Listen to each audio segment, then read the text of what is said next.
And they're off. From between horses, there goes Steiner for the lead.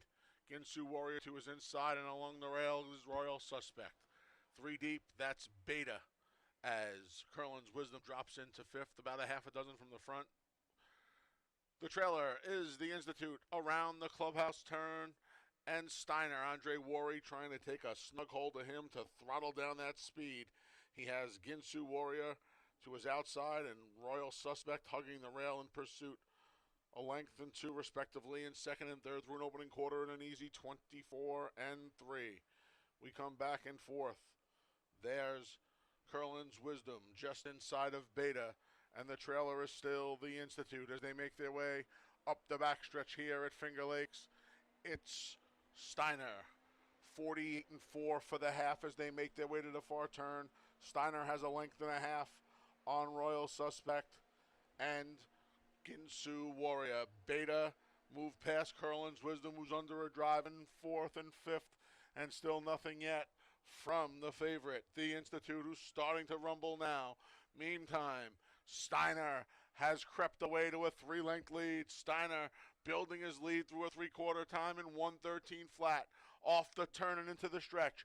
Steiner's trying to take him. Flag falter, that's all. And he's got a 5-length lead. Royal Suspect giving futile chase, now starting to cut into that lead. Royal Suspect trying to gun down Steiner here, who's almost home, past the 16th pole. Steiner and Royal Suspect, Steiner, Royal Suspect, Steiner saved by the wire. He wanted a long neck. 21 minutes.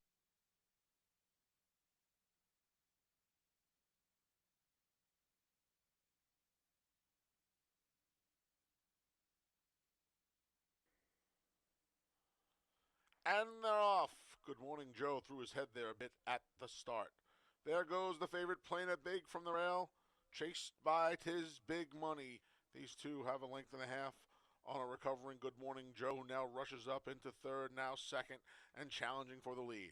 It's a gap of 2 lengths back to Bottomless Refill just outside and past Computed at the backs. Mount Morris up front. It's playing it big. He maintains a half-length lead over Good Morning Joe through an opening quarter of 23 and 2. On the far turn, it's the favorite playing it big. Good Morning Joe begins to retreat. Saving all the ground is Tis Big Money. Here comes a 3-wide bid into second from Bottomless Refill from the back. Computed trying to make up some ground. Mount Morris is trailed throughout. Off the turn into the stretch, playing it big, braces for Bottomless Refill through a half and 47 and 2. It's still playing it big to the 8th pole. Now going right on by there was Bottomless Refill. The Penn Shipper has a half-length lead, now a length, and Bottomless Refill is well on his way to a maiden score. He loves sprinting today. He's going to win it by a half dozen at the end. Computed got the place, overplaying it big. Tis Big back to 5-3, 29-40. 50-cent try, 5-3-1, 17.50. 10-cent super, 5-3-1-2, $5.90. And they're off. Don't Lose Cruise shows first, but quickly Runaway Joke to his outside assumes command. And Runaway Joke now has a length and a half lead on Don't Lose Cruise. Mischief Joke has been guided around the 5. Don't Lose Cruise in the middle of the pack. Come back 2.5, 3 lengths to Civil Service, another 2. Back to Union Lights, who trails the field early. Under a relaxed hold there, Runaway Joke through an easy opening quarter of 23 and 1. The duo of Don't Lose Cruise inside and Mischief Joke outside give chase to Runaway Joke. Gap of 5. Civil Service is under a jive. Union Lights just went past him. Here comes Mischief Joke calling on Runaway Joke. Emmanuel De Diego asks Runaway Joke to respond, and he does. 46 and 1 for the half, off the turn into the stretch, and now Runaway Joke begins to get away from the field. It's Runaway Joke by 3, Runaway Joke by 4. Don't Lose Cruise has been giving chase throughout, up the inside looking for a minor reward of Civil Service, but they're coming down to the line, and it's all Runaway Joke. Made Charlie and Piper proud today. Go double, $2, 5, 6, 19 even. $2 exact to 6, 5, 11 even. 50-cent try, 6, 5, 3. $5.55 and a 10-cent super, 6, 5, 3. They're in the gate. And they're off. Take the Edge, hustled to the lead by John Berrios. Host of challengers, though. There's Navy Pier, as well as Nemo's Fortune, and Barfly protects rail position. A real scramble on for the early lead here. Barfly emerges with it from that rail draw. It's Barfly a length and a half. Then we come back to Navy Pier, who settled into second. To the inside is Nemo's Fortune. 3 deep. That's Take the Edge. 4 wide is Reunion Tour. And letting them all sorted out at the back is the favorite Anointed Spirit. 24-1. Barfly and Stephen Fret moving right along on the front end. They're 4 across the track for second. Nemo's Fortune's at the rail. Then we have Navy Pier, Take the Edge, and Reunion Tour. And now a bold 5-wide bid from Andre Worry and the favorite Anointed Spirit through a half and 48-2. Barfly lets the rest of them battle it out. Anointed Spirit coming with menacing strides already as the field makes their way around the Finger Lakes far turn. Barfly, Anointed Spirit keeps on getting closer as they make their way to the top of the stretch. It's still Barfly. Anointed Spirit's going to have to prolong that rally for another quarter of a mile. 3/4 went in 1:13-2. They're off the turn and into the stretch. Barfly, he's got to deal with Anointed Spirit. Worry goes left-handed and keeps on coming. Barfly another gear and opened up 3. Anointed Spirit's been given chase for 3/8 of a mile. Then we come back to Nemo's Fortune. 16th pole. Barfly walked the dog on the front end and ran them off their feet. Stephen Fret and Barfly, a 4.5 length win. Then it was Anointed Spirit. Nemo's Fortune, 4 pennies short, 3 pennies short of $4. 50-cent pick 3, 561, 27.87, and the 50-cent pick 4, 3561. And they're off. Exodes for the lead. Accelerina on the inside in second. Regenerators third. Length back on the outside. That's Intentious, and Carson's Cool Women is already about 10 or 12 lengths from the leader. It's Exodes. Exodes and Emmanuel De Diego a 2-length lead. Accelerina inside of Regenerator. These two battling it out for second. A 3-wide Intentious starts to make up ground, and nothing yet from Carson's Cool Women, who is lagging well behind the other 4. 23-second flat opening quarter for Exodes. Exodes leads them around the far turn, a length and a half to the good of Intentious, who ratchets up the pressure in second. Under a drive and under the whip is Accelerina. Then Regenerator. Off the turn and into the stretch. It's still Exodes through a half and 46-4. Trying to hold off Intentious. Now Accelerina, the favorite, comes after Intentious, who just took the lead away from Exodes. 16th pole. Intentious opening up a 3-length lead. Accelerina coming too late. Not enough. It's Intentious, a 2.5 length winner. Then Accelerina, Exodes, and Regenerator in 1-5. $15 even. Race 6 comes up next. The final pick 3 of the day kicks off in race 6. A couple of rider changes. And they're off. Noah's Destiny, last in, first out. Quickly opens up a half length. Coming to his throat latch immediately is BC Glory Days. Back in third is Long Shot Peaceful Persuasion. The other part of the entry, Interchangers fourth along the inside, just ahead of Bet the Palace. The two at the back are With No Name and the Wipers on the bus. 8 lengths from front to back here. BC Glory Days taking it to Noah's Destiny through a quick first quarter in 22-2. They're midway on the turn. BC Glory Days. Noah's Destiny's in hot pursuit. Peaceful Persuasion at a big price trying to keep up. From the back, With No Name comes up the inside with Harkey.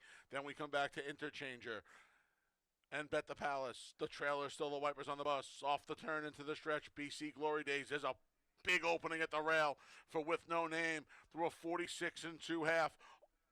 Past the 8th pole, it's still BC Glory Days. Interchangers coming. So is With No Name.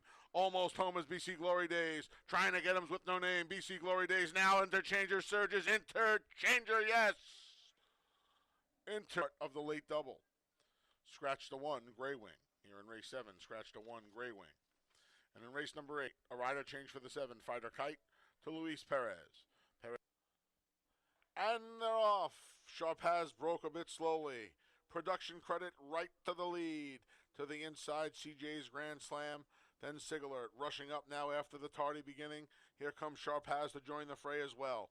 4 lengths back, it's Noble Journey And the last of them all is he's got a short fuse production credit, tackled by Sharpaz.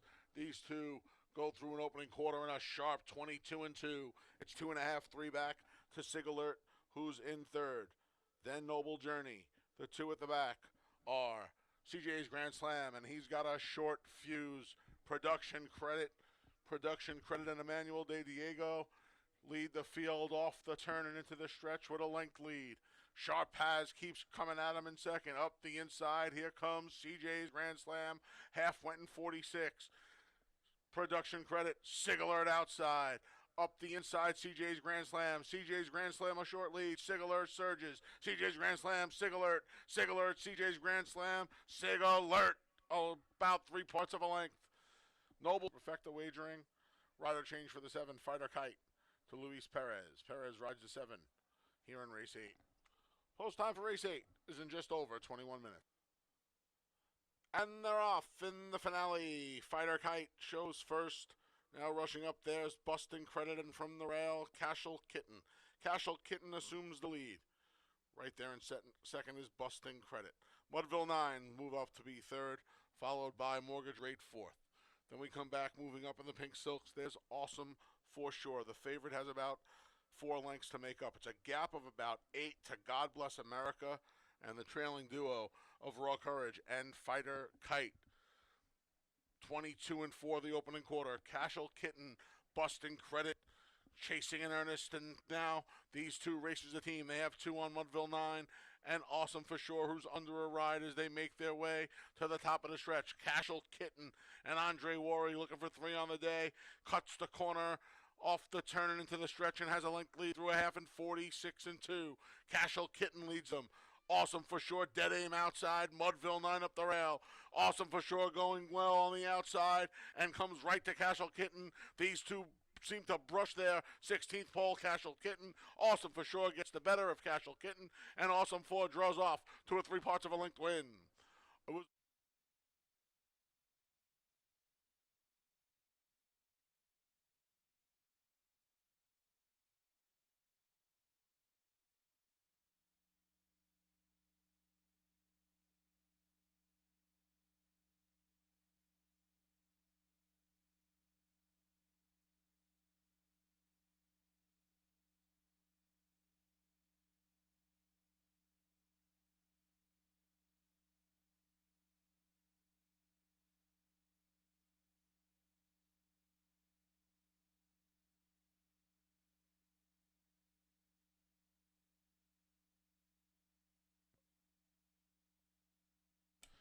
Ladies and gentlemen, to honor America, please stand for our national anthem.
Good afternoon, everyone, and welcome to Finger Lakes Gaming and Racetrack.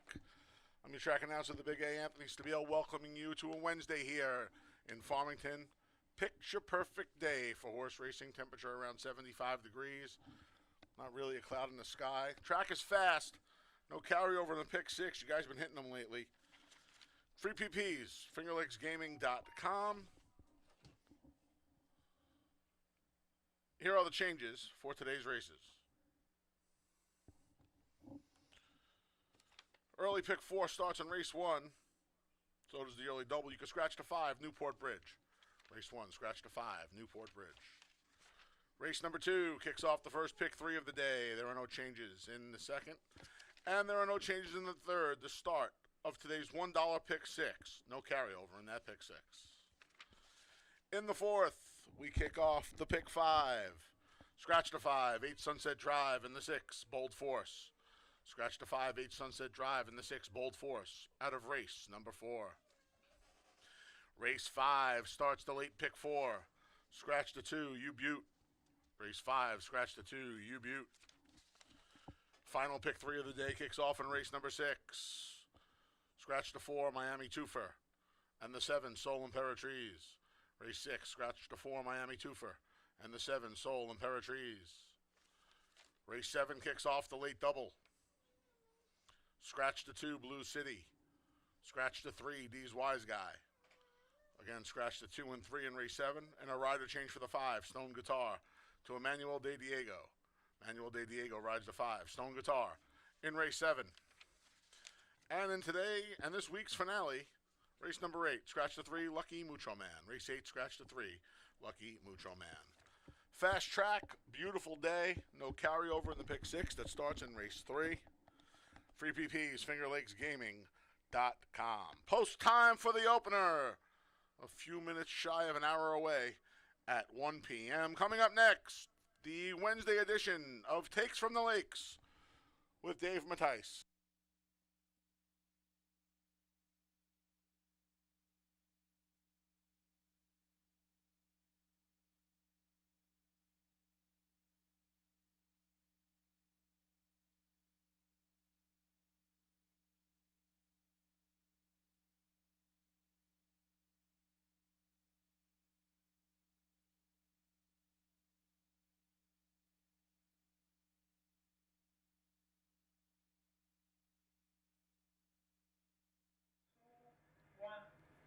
And welcome everybody to Finger Lakes Gaming and Racetrack. I'm Dave Mattice.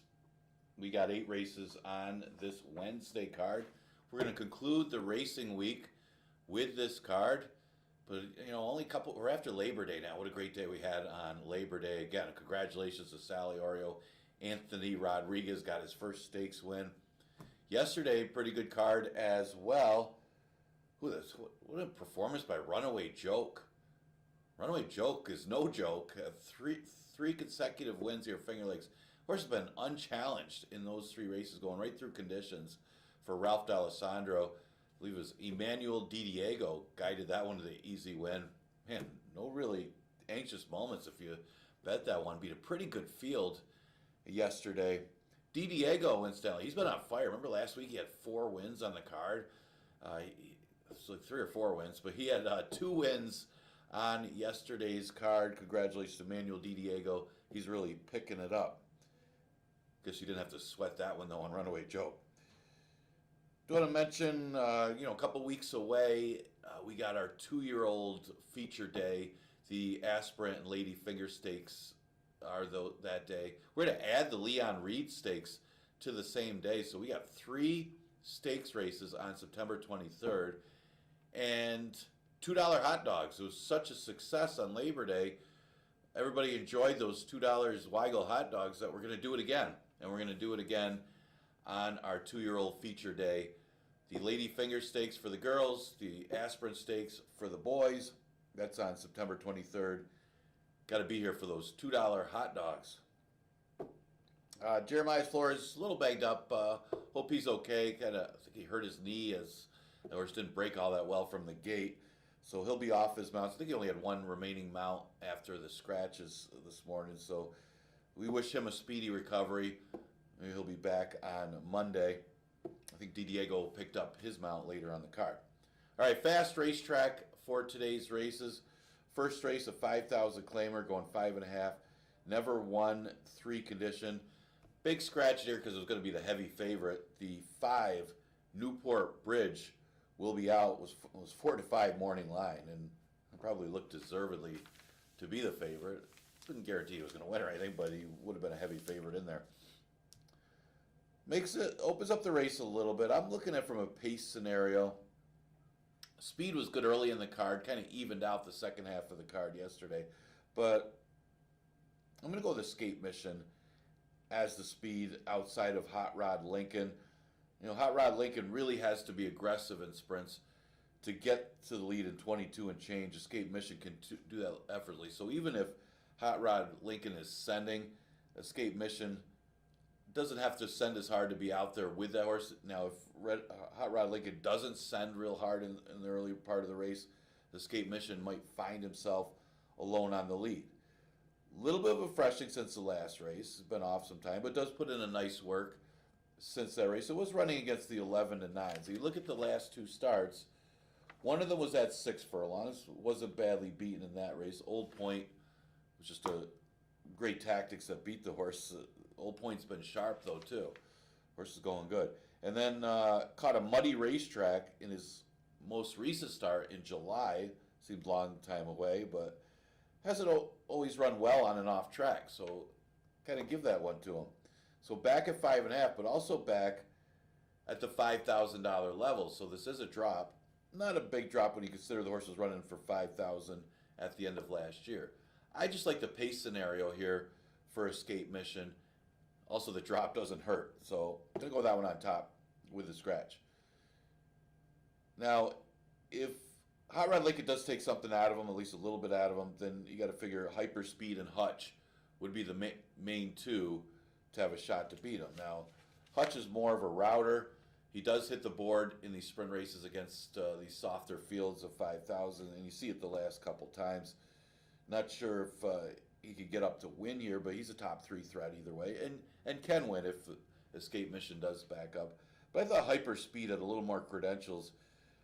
He ran second for 5,000 over a good racetrack 3 starts ago, for him anyway. That was back in June, and followed it up with a double-digit loss going 3/4, where he didn't have a good start. I mean, he stumbled at the beginning, and that cost him big time. So I think you could forgive. Plus, it was tougher. It was against the 11 and 9s. I think you could forgive that race. Dropped back to 5,000 last time, and again, didn't break all that sharp. Maybe not as bad as the race before, but didn't break all that sharp. And the other thing was the speed didn't back up. He's got the jack, was the speed. He was dropping down in class.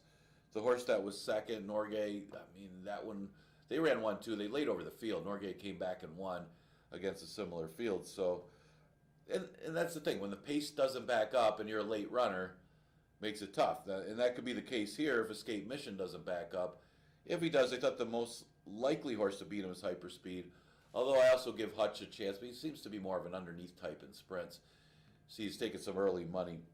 Last number's good. Ran a solid second and Captain My Heart. It wasn't the strongest of fields.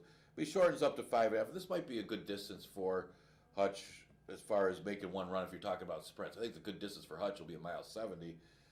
Once they stretch him out, I'm probably going to like him to win. But either way, I'm going to use him in the top 3 here today. He could sit, stalk, make a run at Escape Mission, hang around, and maybe he could get the right kind of trip to win. Hard not to use him. I think I used him in the pick 4. Going to go with a 6, 3, and 4. See, I'm going to give a pick 4. It's like, I think it's $15 because I spread so much in, I think it might have been this race. Because this race was kind of a puzzle, race number 2. But it used all the rage in the 4th race as a single. Looks awfully tough in there. You're going to have to accept a short price if you're back in that one, though. Yeah, I thought this was more of the spread race. I do lean towards Spoofy. I'm a little concerned about the distance. Usually you aren't when you talk about Mike Ferraro. He's the best stretching them out. But it is a Bustin' Stones going long, a mile to 16th, and that's always a concern. But there is route on the dam side. So, and this horse is simply better than this field. So if you're back in this one, I wouldn't take too short a price, but on a Bustin' Stone stretching out for the first time. But again, he's got a class edge. I mean, he's dropping from a special weight to a 5,000 maiden. So the Bustin' Stones might not matter going long. And we've seen Bustin' Stones run long before. We've seen a few of them. They're just known more as sprinters and good sprinters here at Finger Lakes. The dam is a half to, it was a Daytime Promise, who was great at stakes placed in routes. So there's definitely route on the dam side. So the distance won't be a problem when you're looking at the dam side. But of course, Bustin' Stones, seen him run a mile. It's a little further though, a mile and 16th. I just like the drop in class. It may not matter with the distance. He's able to go all the way. Now there are a couple drop downs in here. The other one I used though was a horse running in the condition. Actually, Crow Patrick ran well last time, and this one was also running against maiden special weights before dropping in class. Caught a sloppy racetrack when he was in a sprint, stretched out last time, and ran a good second. So the horse is proven at the distance, although that's the funny thing. I mean, you look at this race overall, and you look at the breeding, you look at the numbers. Really, none of these horses have strong breeding for a mile and a 16th. Probably the strongest might be Kid Emerald, and that one's coming off a layoff. But the rest of them, that's why you look at Spoofy and you say, well, Bustin' Stone's going long, I don't know. But then you look at the rest of them, and you look at the dam side of Spoofy, he's probably better bred than most of the field for a route because of the dam's breeding. Crow Patrick isn't bred at all to go long, but at least he proved he could go long at the 5,000 level by running a good second last time. Maybe you're throwing breeding out the window when you're looking at this field because it is the 5,000 level, and that just shows you right there that Crow Patrick's last number could be good enough to win here, at least to hit the board. An interesting one is On Cloud Wine for Troy Smith.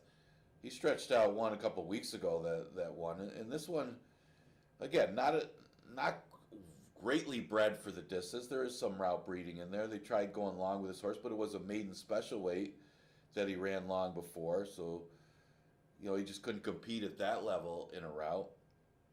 And last time he caught slop. So the big thing is the drop. And horses can wake up in a big way on the drop in class. And I thought On Cloud Wine is one to maybe have a shot in here, because I didn't really like anybody else. I mean, Sharpoon looks like the inside speed.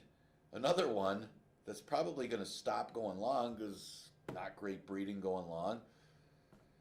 Tyrannosaurus Rex adds blinkers, but he's had 2 route attempts in his career, didn't do anything in them, so you don't know what to expect from him. Kid Emerald's off the layoff.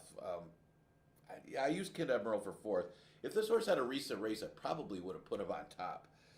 But, he's hasn't run since the Tampa meet and was running at the bottom there, but running decently.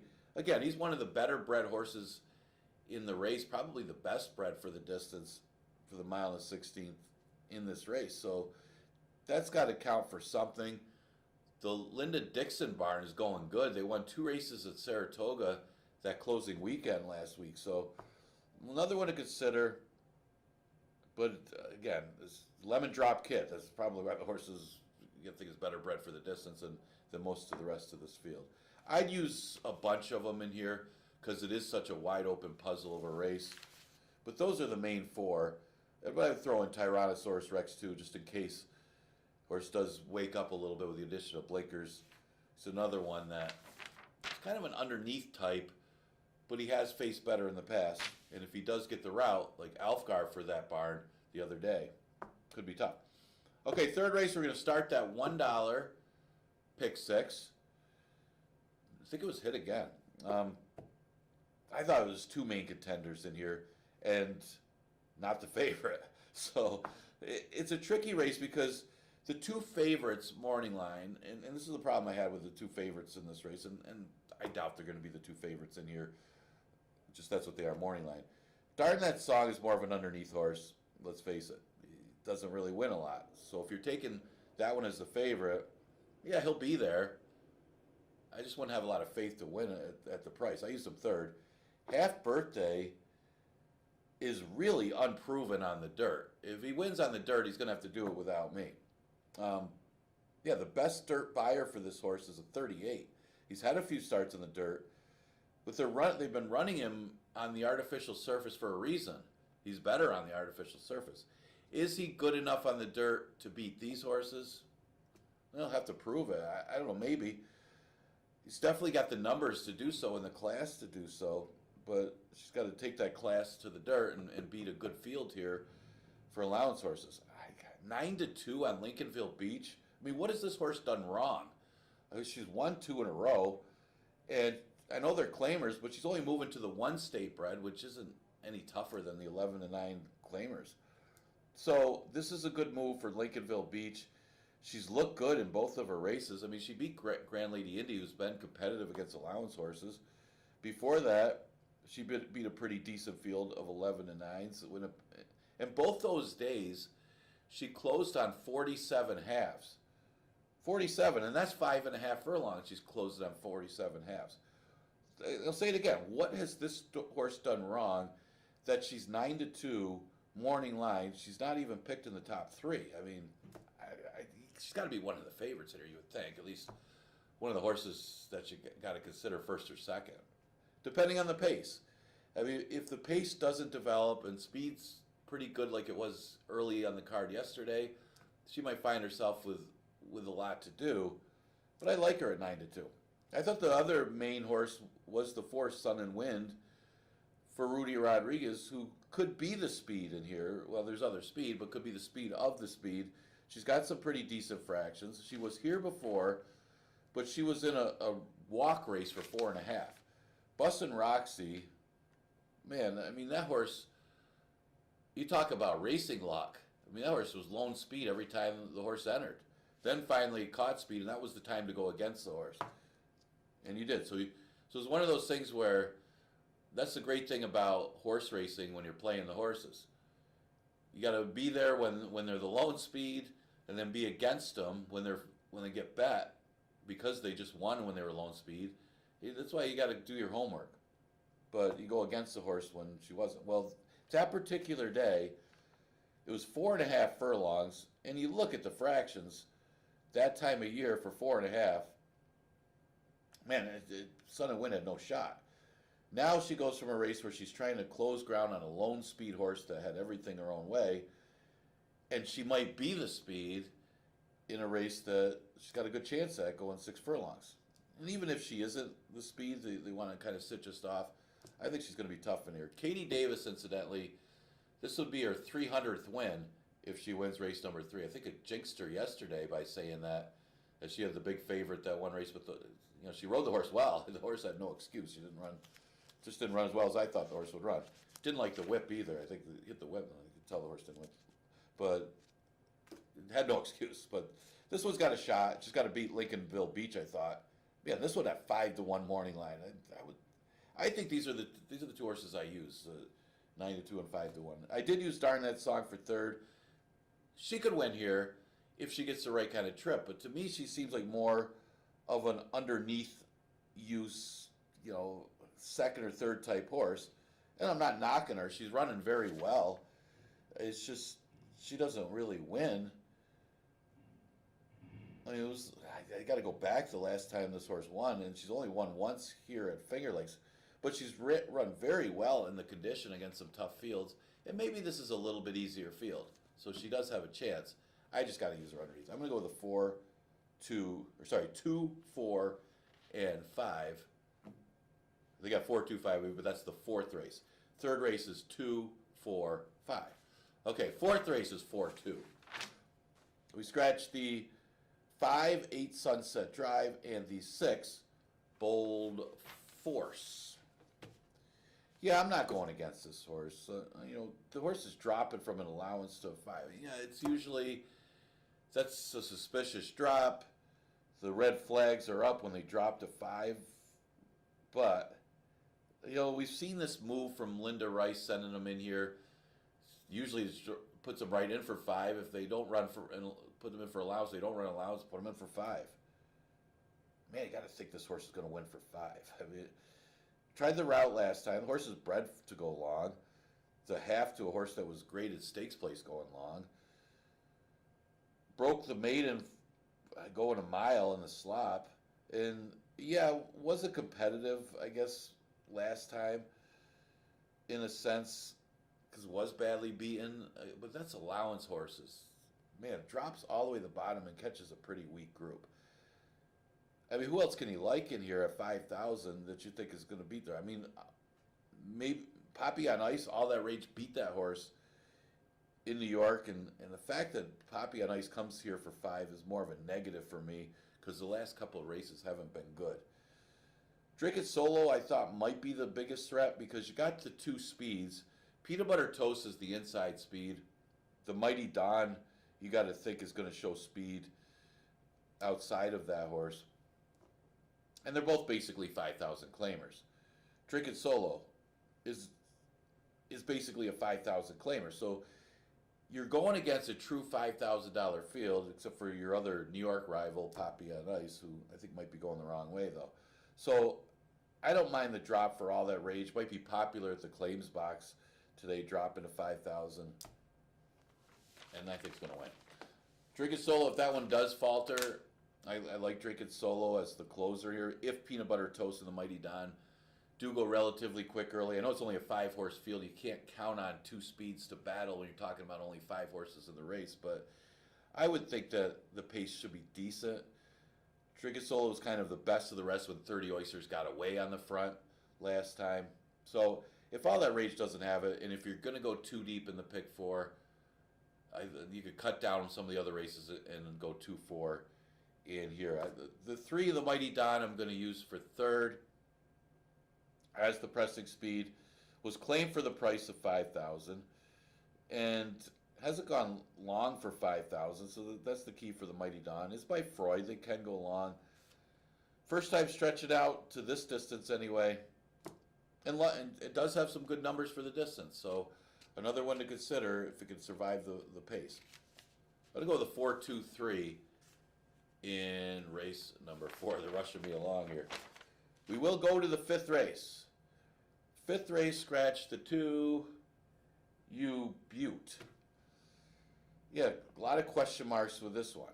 You got a new face on the inside with Parno. Only 2 fast dirt races in that one's career, but does have some class. You got Support the Cat. Ooh, I just don't like it 7-2. I mean, but I like underneath. Support the Cat is dropping from the maiden special weight, but it's had a lot of chances. I mean, I got to land on Puff's Magic Dragon. At least the horse has got an excuse. Doesn't say it in the program, but I know our announcer was really focused on it during the race. Puff's Magic Dragon was off a step slow and did compromise his chances, had to rush up a little bit.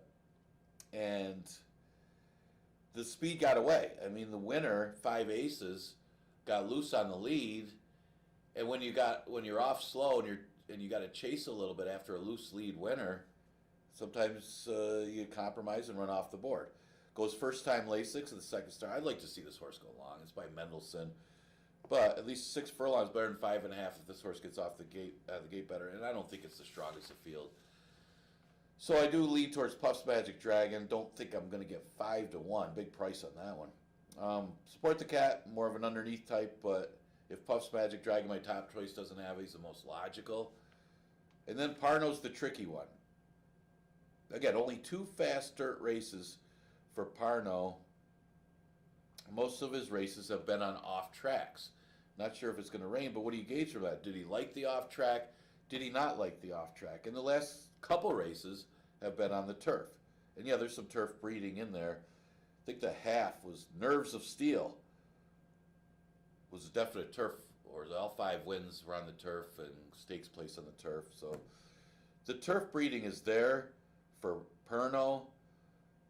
And the only time the horse has been on the dirt was off tracks, but at least has that one good race against maiden special weights early in his career on the dirt, even though it was an off track. So does have the class to win here.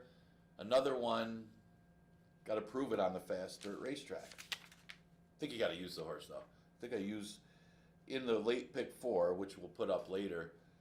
Didn't really have a single in that late pick 4 like I did in the early one. Maybe play a little bigger ticket.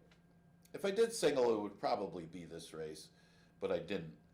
I went 3 deep just to be safe, because I don't know what to expect from Love Thyself. We scratched the 4, maybe 2 for the 7, Soul Emperor Cheese, making it a little easier for Love Thyself, who does seem to find a perfect spot here. You know, didn't have it against allowance horses, dropped, and now drops again. So at 5,000, but she's been here before. I mean, she broke her maiden for 5, and then ran second in a stakes race. I don't think you see that too much against Sweet Brown Sugar. At least coming off Lasix didn't hurt her. Maybe she needs to come off Lasix. I don't know. That was the best race of her career. The number might be a little inflated because it was a stakes race, and there wasn't much else in there. I mean, it was kind of a walk through the park for Sweet Brown Sugar, because other than that one, it wasn't the toughest of stakes races.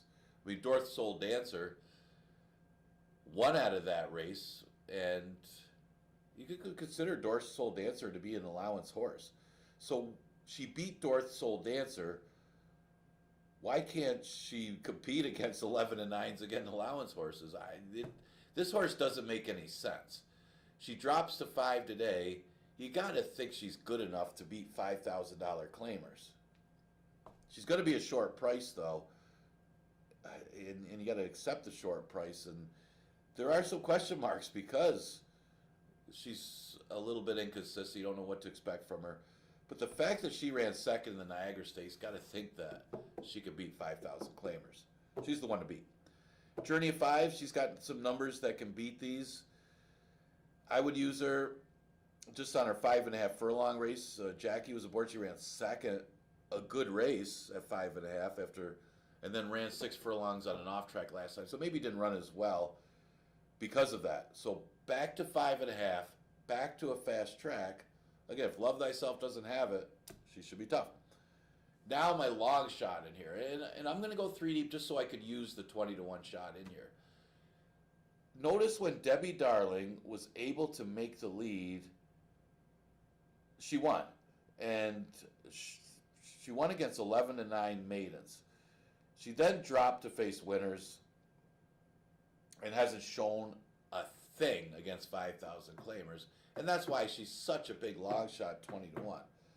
But with the scratch of Soul Emperor Trees, I think it helps her. I know there's other speed in here, but the fractions she set when she did get the lead that day she won. Her only chance is to get the lead here, or at least to be on the front line, which she should be. She should be on the pace. If she's not on the pace, forget I said anything. She's not going to win at a big price. But if she does get the lead, or at least be out there on the lead, I think she has a chance. And you notice the 3 starts that she's, since breaking her maiden, that she ran for 5,000, she's been chasing. She hasn't been able to make the lead. So that's the chance you're taking, and that's why she's such a big long shot. If she can't make the lead, she's not going to win, and there's question marks even if she does make the lead, she's going to win. But I'm going to throw her in there just in case she does make the front. Why not? She's a price. It's going to be a big price. Then I'll throw in City Kitty. The numbers aren't that good as a 2-year-old, but she did finish the season very well with a win. Our 2-year-old maiden claimers aren't much that she beat. But with that said, horses can improve as a 3-year-old. You know, you say that, everybody looks at that like, what are you talking about? She's dropping in class. No, she's going to have to improve to win.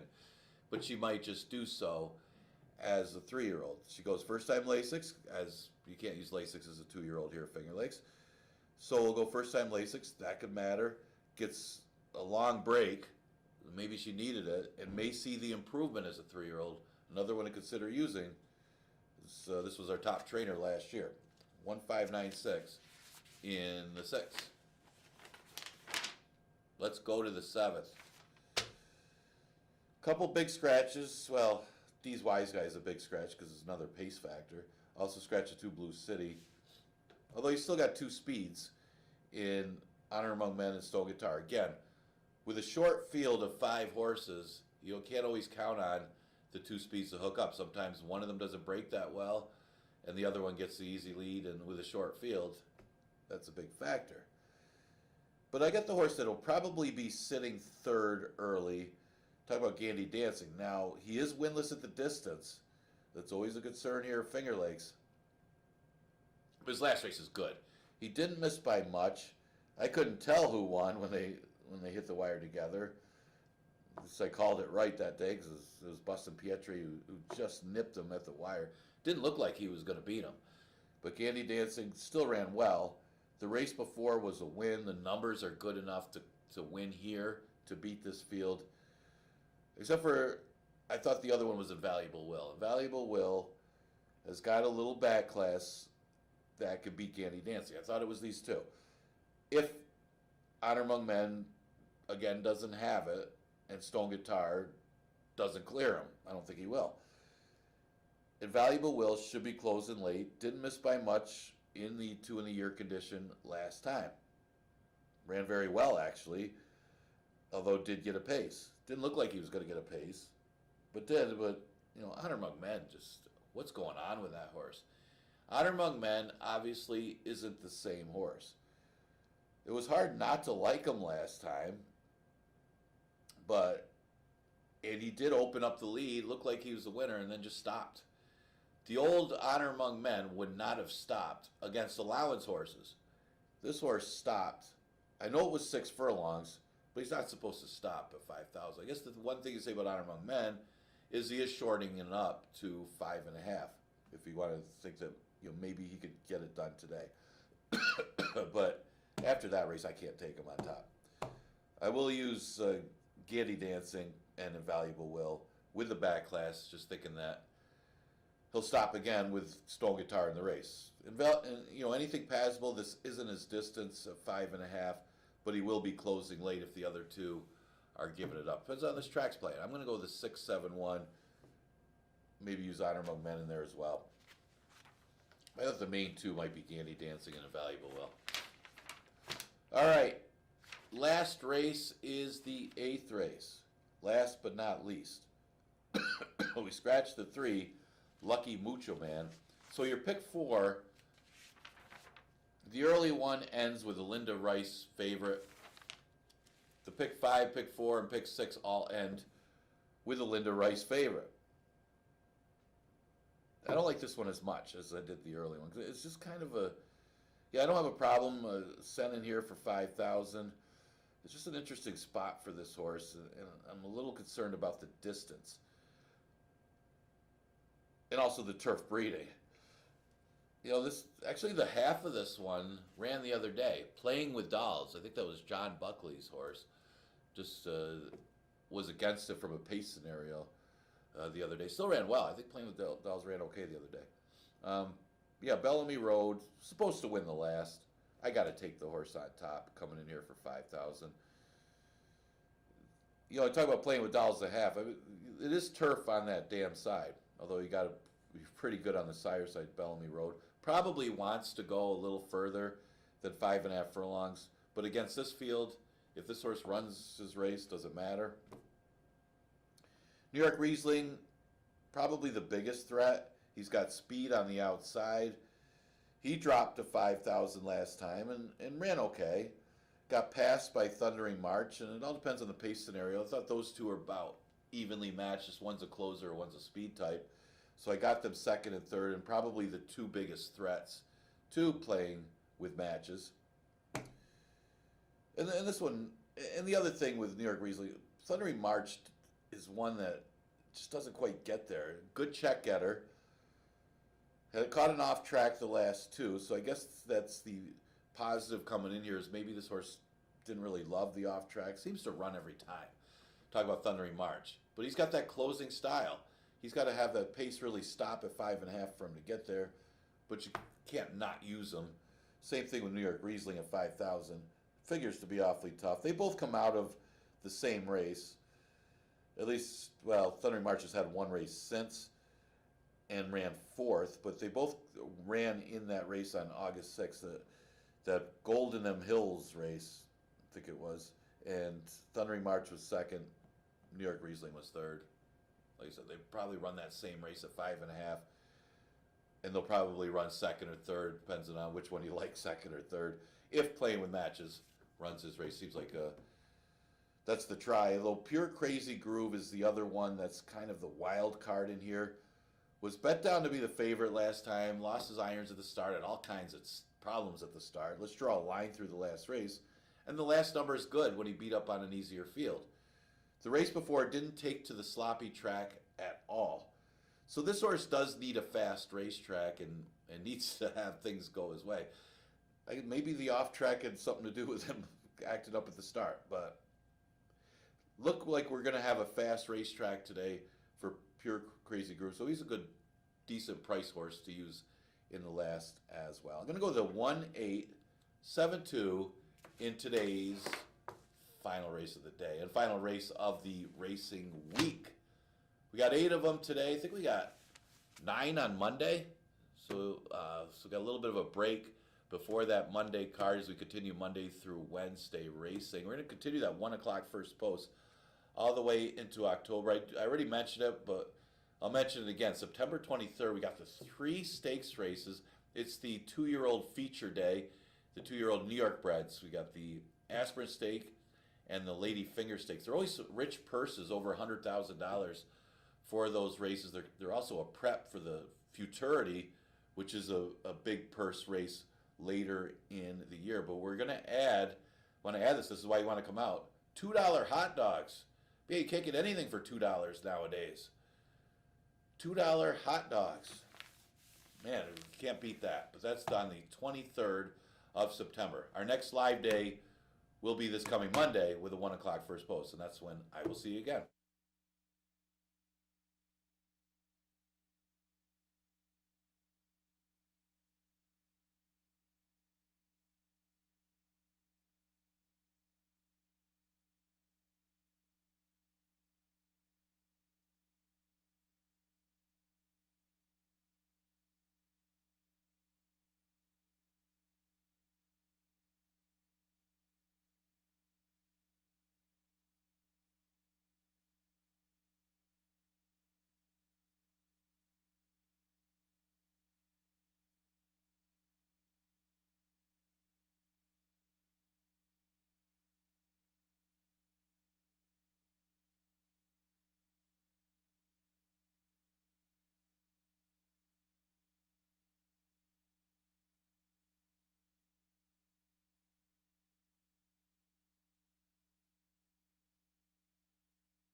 the field for the Wednesday opener is out on the track. The one is Misawa with Heeman Harkey.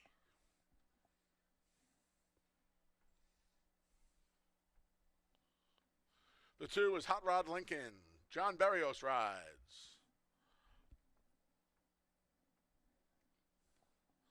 The 3 is Hyperspeed with Joel Cruz. The 4 is Hutch. Kevin Navarro's in the saddle. Scratch to 5, Newport Bridge.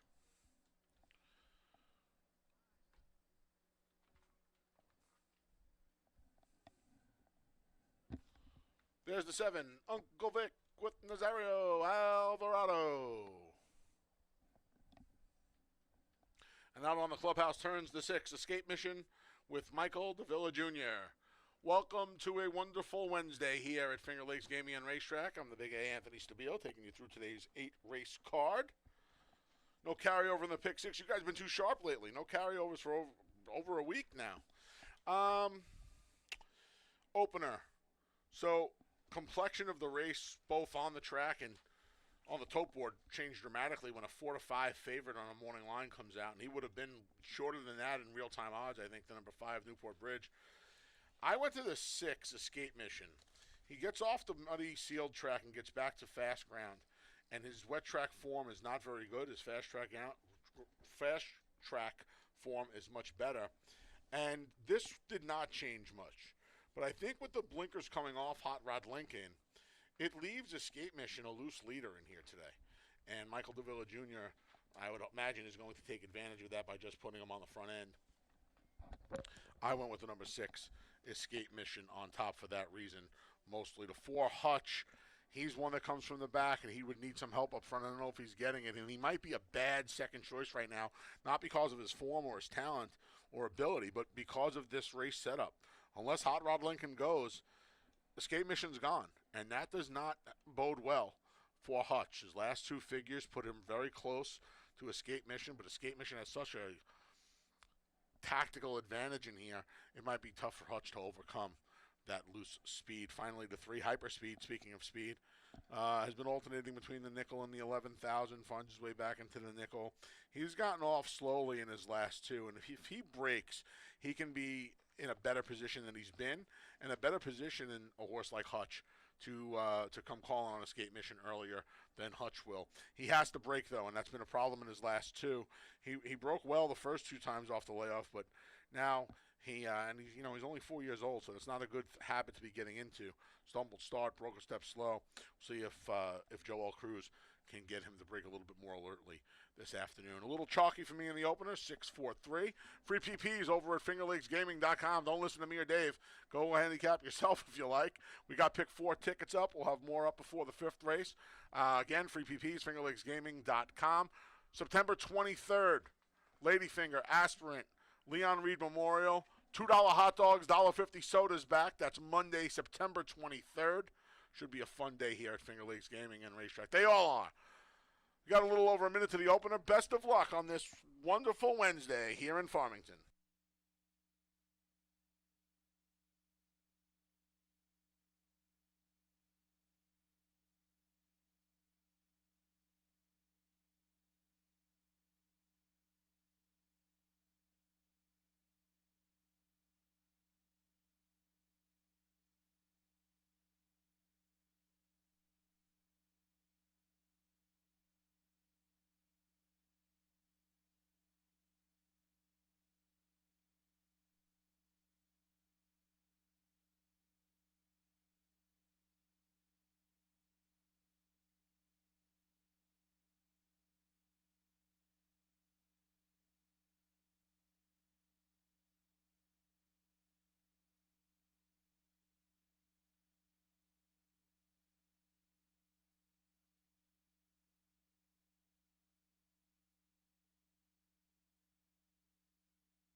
Post times in a minute. 1 minute. Get your early pick 4 tickets in.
The field for the Wednesday opener has made its way to the starting gate, and it's post time.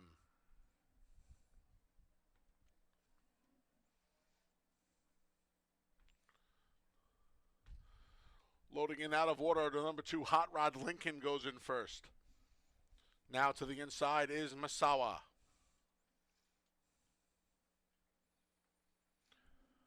Hyper Speed.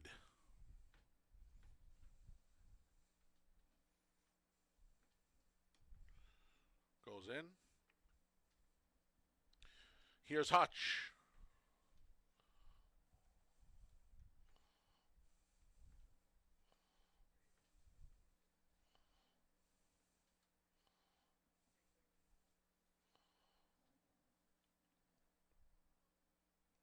Another loading out of order will be the longest shot on the board, the number 7, Uncle Vic.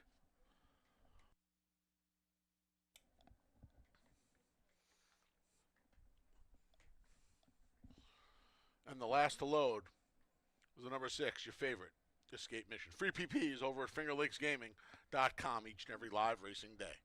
They're in the gate, and they're off on the Wednesday opener at Finger Lakes.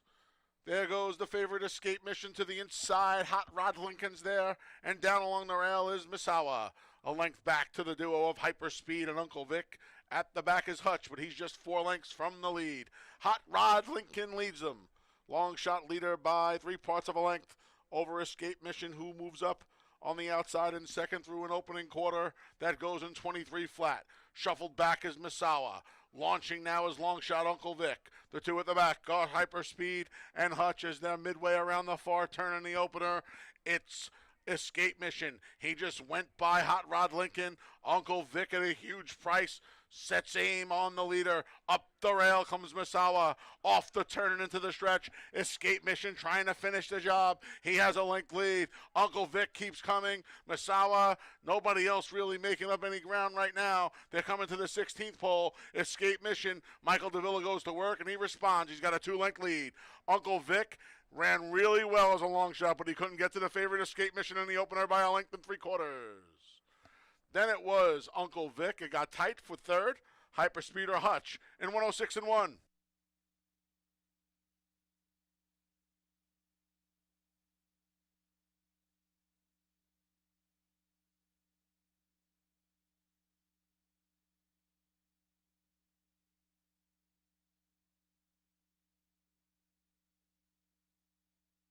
Number 6, Escape Mission was first. 7, Uncle Vic second. It's a photo for third.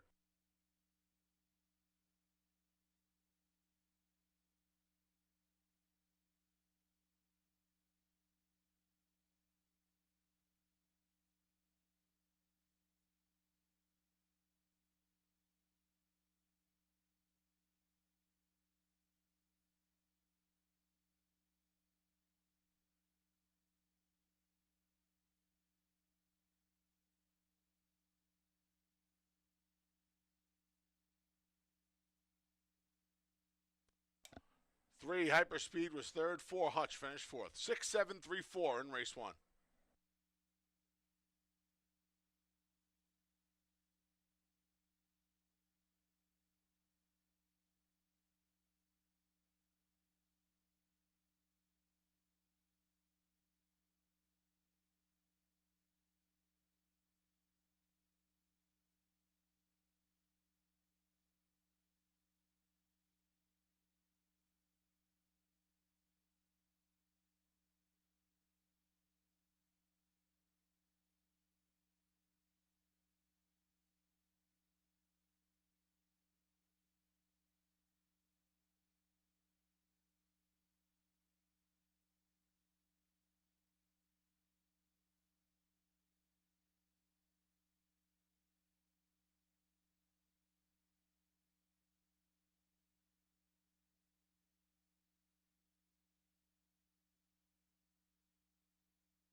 Returning to the winner's circles, the number 6, Escape Mission.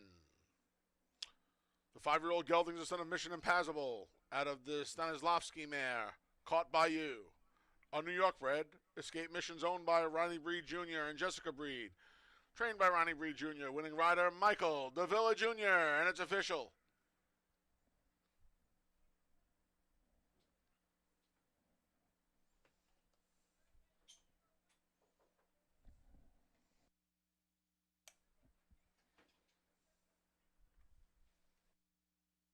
$2 exact to 6-7, 121 even. 50-cent try, 673, 102.62. And the dime super, 6-7, 3-4, $53 and a nickel. Race 2 comes up next. The first pick 3 of the day kicks off in race 2. No changes in the second. Post time for race 2 is in just over 23 minutes.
All right, horses in the paddock for race number 2, and that was Escape Mission, dropping in class to 5,000. Getting out there with Red Hot Lincoln and just going on with it as the best speed. Uncle Vic was a big surprise. That's what made the number. Uncle Vic, a big long shot at 33-1, was what made that thing pay. Exacta was pretty good size, $120. And but Escape Mission, Michael Davila gets the victory for Ronnie Breed Jr. Second race, a 5,000 maiden claimer, going long, mile and a 16th for this one. And, 5,000 maidens going a mile and a 16th. Probably want to take a seat, get some food up at our concession stand, and relax, because this one might take a while. But you do have a few drop downs in here. On the outside, you got Spoofy dropping down. He is by Bustin' Stones, who's not known for the routes. And this one drops all the way to the bottom, and that's the big thing for Spoofy. Anthony Rodriguez, who got his first stakes win the other day, will be aboard for Michael S. Ferraro and Charlie Baker. This one getting a little bit of play. The 2-horse is Crow Patrick. Crow Patrick woke up with a stretch out to the route after running in the slop. Not really bred to go long, but at least he proved he can go long with that good performance last time, at least at the $5,000 level. He plays just off of that race. It's a repeat of that performance, puts him in the top 3. Another drop down in On Cloud Wine. This is a 3-year-old colt who did have a route in him against maiden special weights. He takes a big, significant drop, just like Spoofy, dropping from the special weight to the bottom. And that could be significant enough to make this horse a contender as well. Then you got the 4-horse. That's Kid Emerald. Kid Emerald arrives from Tampa, has been off since the end of the Tampa meet, and it ran third against their bottoms when last seen going 7 furlongs. One of the better bred for the route in this field. The field, relative, if you look from top to bottom, none of them are really that strongly bred for a mile and a 16th. Kid Emerald, probably one of the better ones as far as with Lemon Drop Kid on the sire side that is bred for the route and has been facing a little bit tougher at Tampa Bay Downs. The only concern, of course, hasn't run since April. Exacta Tri Super Daily Double and Pick 3 starts in race number 2. Got 10 minutes to post.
The field for race 2 is coming out onto the track.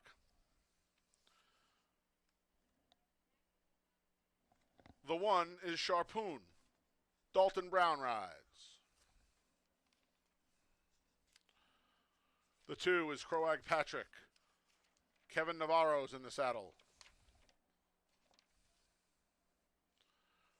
The 3 is On Cloud Wine with Rafael Rohina Jr. The 4 is Kid Emerald with Nazario Alvarado. The 5 is Tyrannosaurus Rex. Luis Perez rides.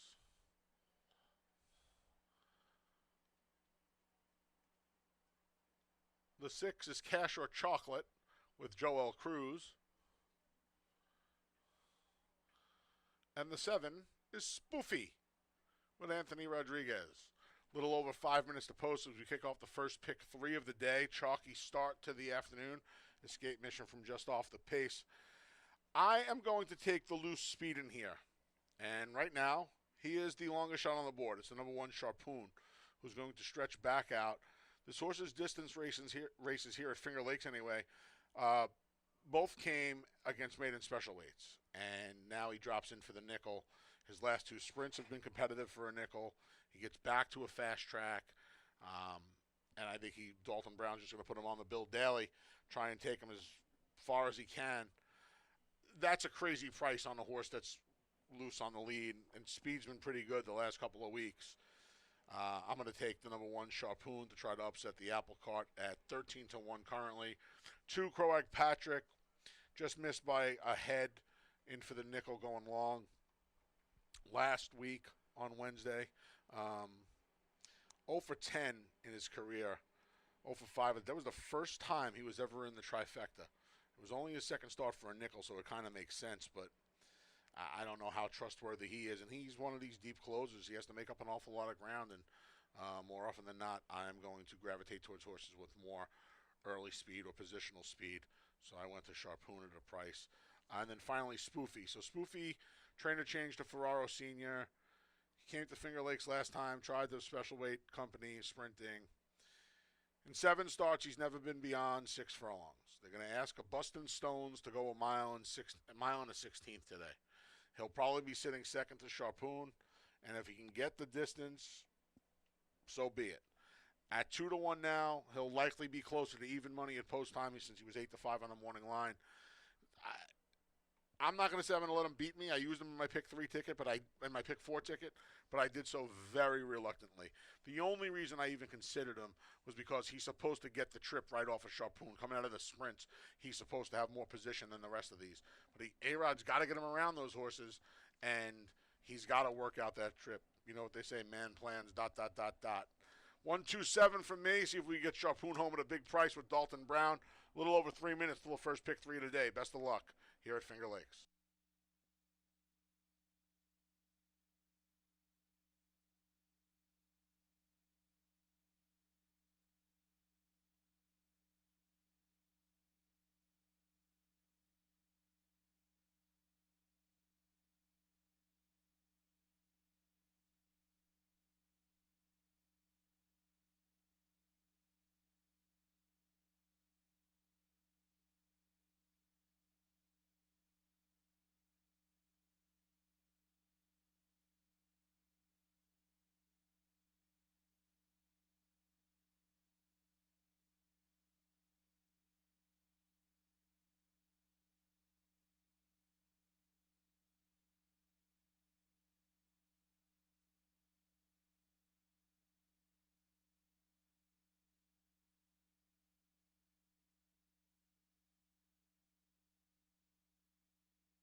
Post times in a minute. 1 minute.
The field for race 2 has made its way to the starting gate, and it's post time. As we kick off the first pick 3 of the day, Sharpoon goes in.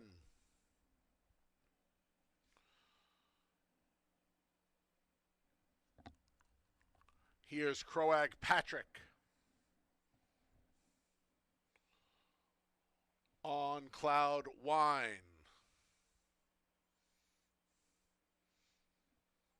Kid Emerald goes forward. Here's Tyrannosaurus Rex.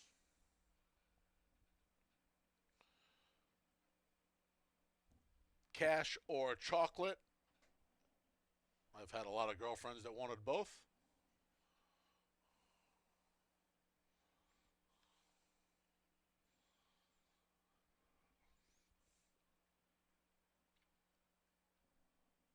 With a little encouragement, cash or chocolate. Now some help from the fantastic gate crew here at Finger Lakes. We really have one of the best in the country. Guys and gals do an amazing job day in, day out. They get cash or chocolate in.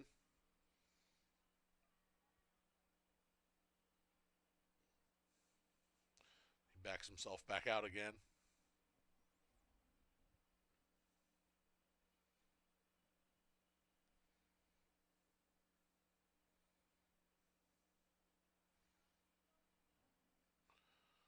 They've opened the front of the gates as well to try to encourage cash or chocolate to go in. Now he's locked away. 6-5 favorite Spoofy, the last to load.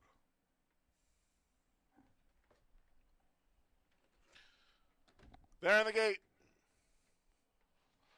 And they're off. From the outside, there goes the favorite Spoofy and Anthony Rodriguez for the lead. Sharpoon challenges from the rail in second. Croag Patrick a little closer today. He's third. Then we come back outside. Cash or Chocolate just went by Croag Patrick. At the back, a Tyrannosaurus Rex, Kid Emerald, and on Cloud Wine. Around the clubhouse turn, Sharpoon protects rail. Spoofy takes it right to him. These two through a really fast opening quarter for this distance of 23 and 3. It's a gap of 9 or 10 to Croag Patrick, who's just inside of Cash or Chocolate. Splitting those two is Kid Emerald. Far outside is Tyrannosaurus Rex. And allowed to trail is On Cloud Wine. He's about 15 from the embattled leaders. Spoofy and Sharpoon, 48-second half mile as they race to the far turn. The pack begins to draw in, led by Croag Patrick. Cash or Chocolate, Kid Emerald's had enough. Far outside, Tyrannosaurus Rex, and then On Cloud Wine. Then midway on the far turn, Sharpoon and Spoofy still going at it. Sharpoon just put Spoofy away, but here comes Castro Chocolate, and here comes Croag Patrick through 3/4 in 1:14 and almost 4. Off the turn and into the stretch. Sharpoon still there. Sharpoon trying to battle on here bravely. He has a half-length lead. Now it's down to a neck, and now there's no lead.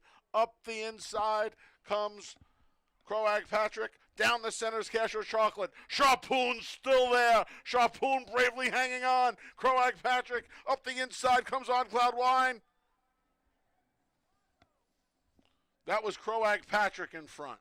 Croag Patrick in front. Photo for second. Hold all tickets.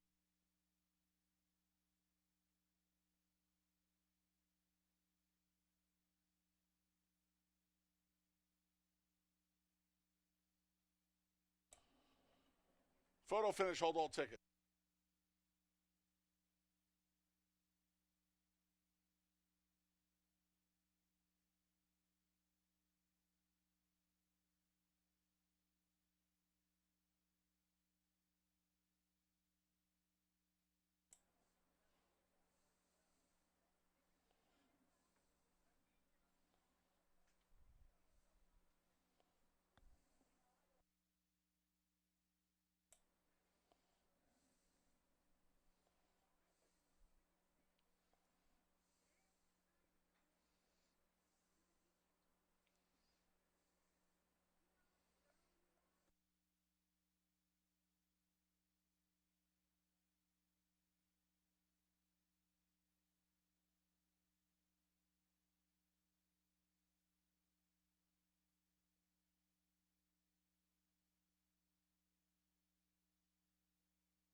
I don't know what the hell happened to this horse. Did he finish? He's going pretty slow at top of the stretch, so maybe not. What the hell?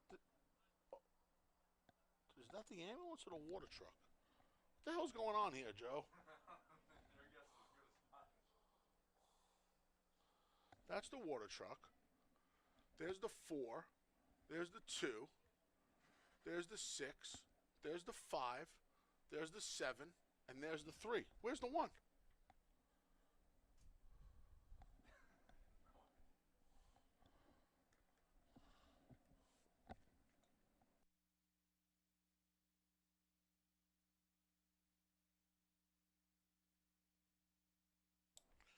Making his way to the winner's circle for the very first time is the number 2, Croag Patrick. The 4-year-old gelding's the son of Beauty in the Pulpit out of the E. Dubai mare, True Blue Ellie. A New York bred, Croag Patrick's owned by Walter Downey, trained by Jonathan Buckley, winning rider Kevin Navarro, and it's official.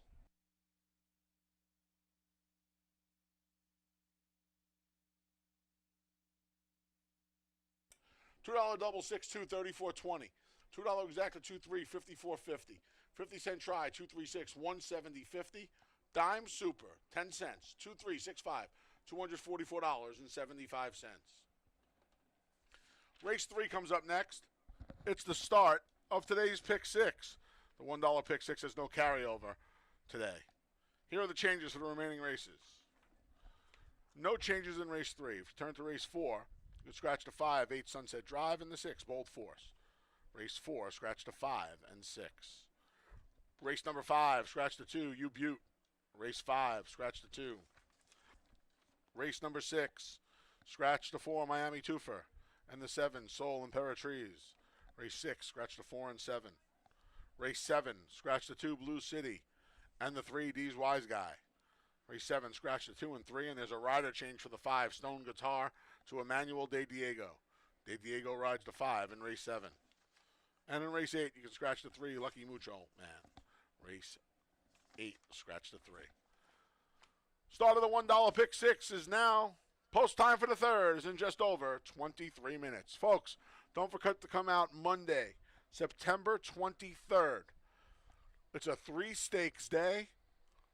The Aspirant, the Ladyfinger, and the Leon Reed Memorial And the $2 hot dogs are back. The Zweigels are back. $2, $1.50 fountain soda, all while supplies last. Doors open 11:30. First post, as it is each and every day in September at Finger Lakes Gaming and Racetrack, is 1 p.m.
All right, getting ready for race number 3. Got about 10 minutes to post, and yeah, that wide open second race. They went too fast early for the mile and the 16th. The 23 first quarter, you knew it was going to favor one of the late running types, and Patrick and On Cloud Wine were the two that battled it out to the wire. Patrick able to just barely beat that rival. Kevin Navarro for John Buckley. How good has that pair been this year? Now we go to the third to start the pick 6. $1 pick 6. No real. Well, actually, the 4-horse Sun and Wild getting a lot of play. Sun and Wind, I should say, getting a lot of play for Rudy Rodriguez. As Katie Davis will be aboard this one. This one comes off a second place finish at Saratoga last time. That should be good enough to be competitive against this field. She was here earlier this year when we were running the 4.5 furlongs back in April, and she found herself with too much to do behind Bustin' Roxy, who had a walk on the front end for 4.5 furlongs, and she still ran well to be third. She followed up with a win at the Belmont and Aqueduct meet, so Sun and Wind certainly a player in here, 7-5. Lincolnville Beach has done nothing wrong, and again, I said it this morning, I think she was a big price at 92 morning line, but they're not really playing her in this race either. She's at odds of 7-2. Not sure what the knock is on Lincolnville Beach. She's looked good in both races. It maybe it's her running styles that forced her to kind of close on a 47, which she still overcame it in both starts. They went 23 and 47 in both of her last 2 races, going 5.5 furlongs, and she still won them both. A little tougher field today, but she gets an extra half furlong for that late run. I think she'll be better at 6 furlongs than she was at 5.5, as long as she's got a pace to run at. She's, like I said, she's at 3-1. I don't know why. I don't know why Darn That Song is the morning line favorite, as she finished 4th in her last start, well beaten 4th in her last start in this condition. She ran second behind My Bronx Baby, but she gets, and that's a good effort. The number's good enough to beat this field, but it's been a while since she's visited the winner's circle, and she's gotten beat by a couple of them in here earlier this season. So Darn That Song, hard not to use in the exact and try, but hard to have a lot of faith on her on top anyway. At least this is her best distance. All of her 3 career wins have come at 6 furlongs. Exacta Try Super Daily Double Pick 3, and that $1 Pick 6 starts with this race.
The field for race 3, the start of the $1 pick 6, is coming out onto the track.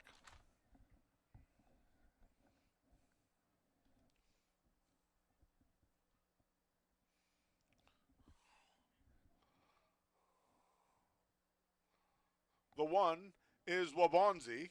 Thank you, Kellen. Jackie Davis rides. The 2 is Lincolnville Beach with Andre Worry. The 3 is Maravilloso with Anthony Rodriguez.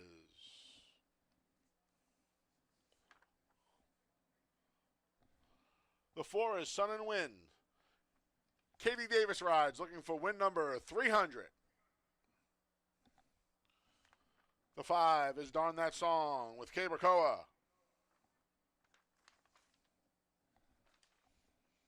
And the 6 is Half Birthday with Luis Perez. Please note, folks, the number 6 half birthday will race with Heinz shoes today. Number 6 half birthday races with Heinz shoes on this afternoon. I think Miss Katie is going to get win number 300 here with Sun and Wind. Sun and Wind raced really well at Aqueduct 2 back, going gate to wire. It wasn't a fast fig, but got the job done.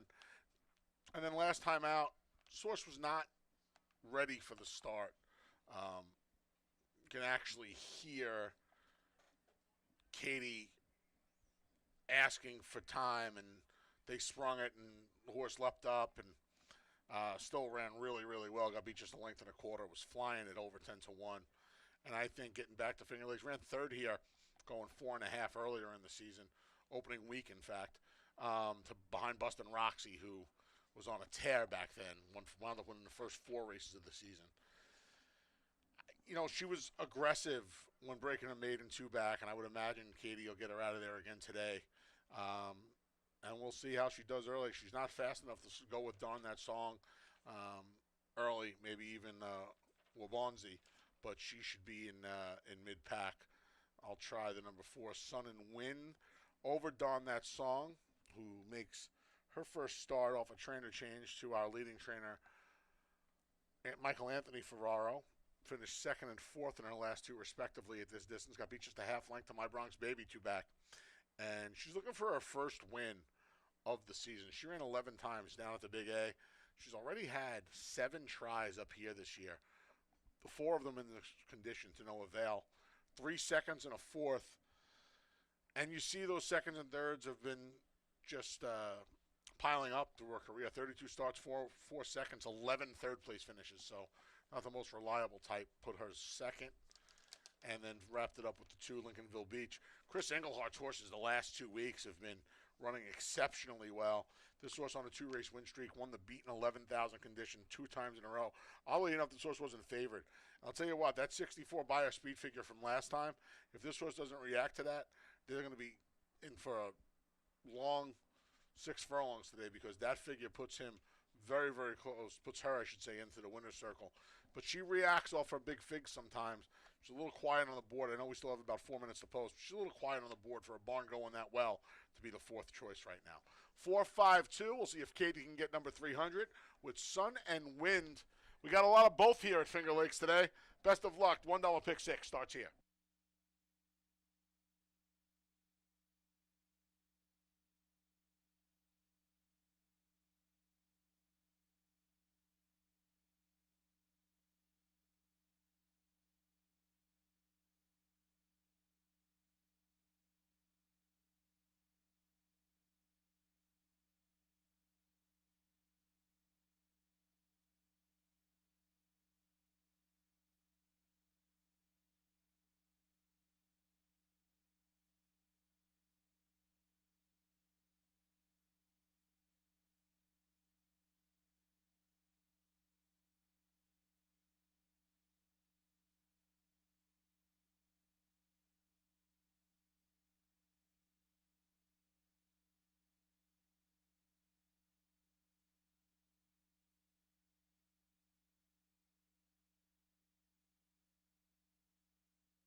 Post times in a minute. 1 minute. Pick 6 starts here. Get your tickets in.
The field for race 3. The start of the $1 pick 6 is behind the gate, and it's post time. Set to load in.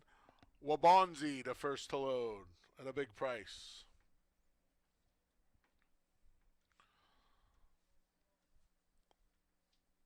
Lincolnville Beach, looking for 3 in a row for the red hot Chris Engelhart barn, is up next.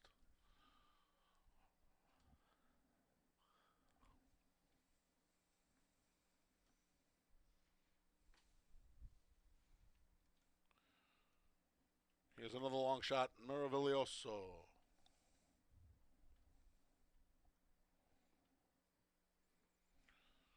Sun and Wind looks to give Katie Davis her 300th career victory. The gray, Don That Song goes forward. Last to load is Half Birthday. Mine September 30th. Rider off the number 2, Lincolnville Beach. Andre Warry's off Lincolnville Beach.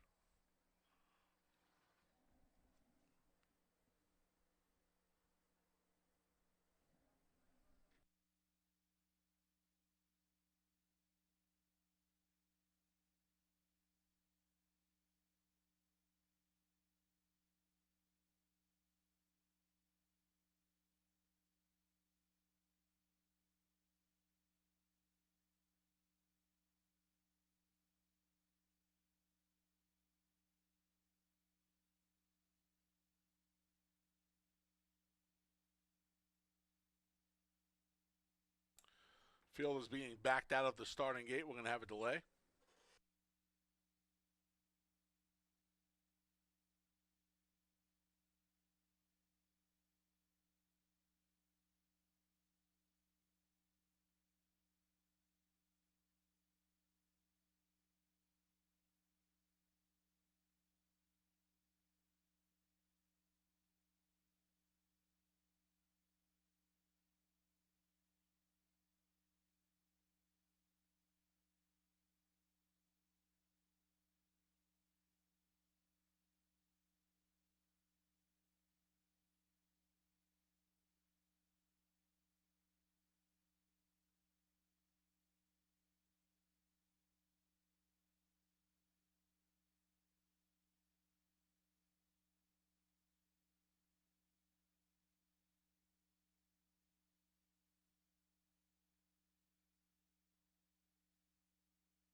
Field for race 3 reloading in. There goes Wabonzi again.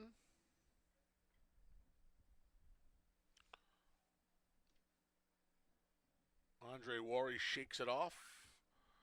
Climbs back aboard Lincolnville Beach. It's all we can do sometimes. Maravilloso's next.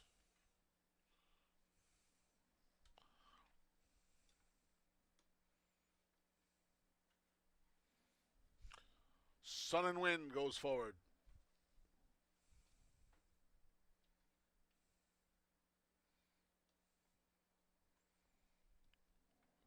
Darn That Song, your even money favorite.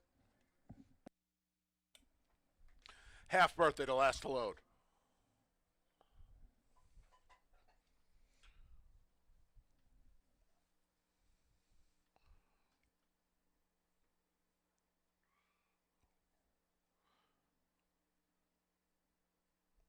Half Birthday a bit reluctant.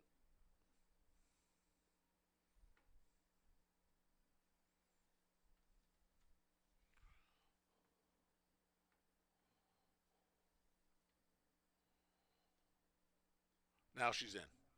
They're in the gate. And they're off.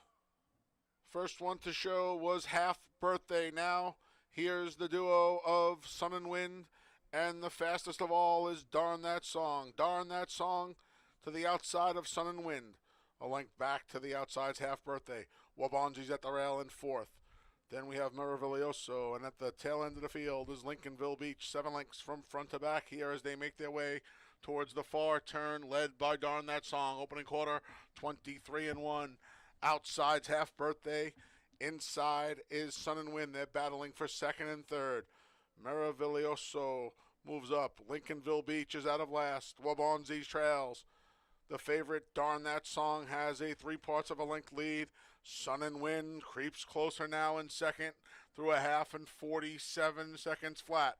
Off the turn and into the stretch. The gray, Darn That Song, Sun and Wind. There's a narrow opening up the rail. Katie Davis trying to shoot her on through. Sun and Wind trying to come up on Darn That Song, who retakes the lead and draws away.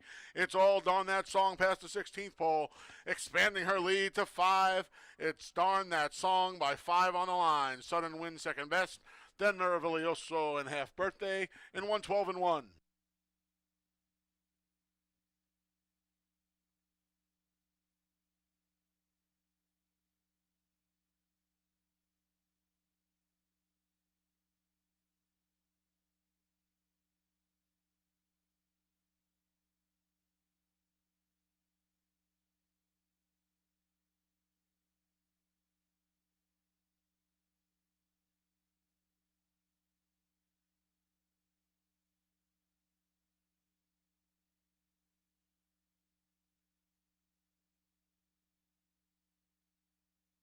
Number 5, Darn That Song was first. 4, Sun and Wind second. 3, Maravilloso third. 6, Half Birthday was fourth.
Returning to the winner's circles, the number 5, Darn That Song. She's a 5-year-old daughter of Mission Impossible. Out of the trippy mare, Darn That Trip. A New York bred. Don That Song was owned by Eddie F's Racing, trained by Michael Anthony Ferraro, winning rider Cabracoa. And it's official.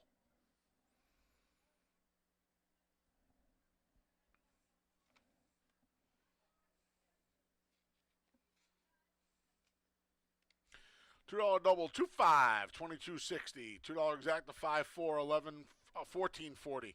50-cent try, 5-4-3, 15.87. 10-cent super, 5-4, 3-6, $12.45. Race 4 comes up next. It's the start of today's 50-cent pick 5. Here in race 4, scratch the 5, 8 Sunset Drive, and the 6 Bold Force. Race 4, scratch the 5 and 6. Post time for the 4th. The start of the 50-cent pick 5 is in just over 20 minutes.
All right, pick 5 starts with race number 4, and that was Darn That Song. Got to the Ferraro barn. That horse going very slow up front, getting an easy lead in 23 and 47. Did come home pretty quick in 112, but the best performance I've seen from that horse in a while. Keeper Koa for M. Anthony Ferraro to start off the pick 6. Never won 2 condition is this race. We scratched the 5, 8 Sunset Drive, and the 6 Bold Force. Current favorite and most likely going to be an odds-on favorite is the 4, All the Rage. All the Rage on a sloppy track last time, ran against the 2 lifetime allowance horses and didn't get beat all that badly. He beat 3 horses in that race despite a little bit of a slow start. That was the first race over the track. This was a horse by American Freedom and really good breeding on both sides, and drops all the way to the bottom to 5,000. You got to figure it's going to be awfully tough at the bottom level. And obviously the route, the distance shouldn't be a problem. The half to this one in due time was great at stakes place and a good router. The other horses to consider, you got the 2 Drinking Solo. Drinking Solo off a second place finish behind 30 Oysters, who was just shook loose from that field. That was first time stretched out in a while for Drinking Soda. First time here, Finger Lakes stretching out, and it wasn't a bad effort. Could improve off of that effort as well, especially if All That Rage doesn't have it in this one. The 3 is the Mighty Dan. You got to figure the 2 speeds stretching out are the 1, Peanut Butter Toast, and the 3, the Mighty Dan. And this one adding blinkers, you would assume would have speed. It's got good breeding for the distance, and will stretch out after running a series of sprints. And last race they didn't come back to him as he's trying to close ground, and maybe the equipment change could help the chances, but it does look like you got 2 of them that might want the front end here in race number 4. Exacta Tri Super Daily Double and pick 5 starts in this race. Scratch the 5 and 6.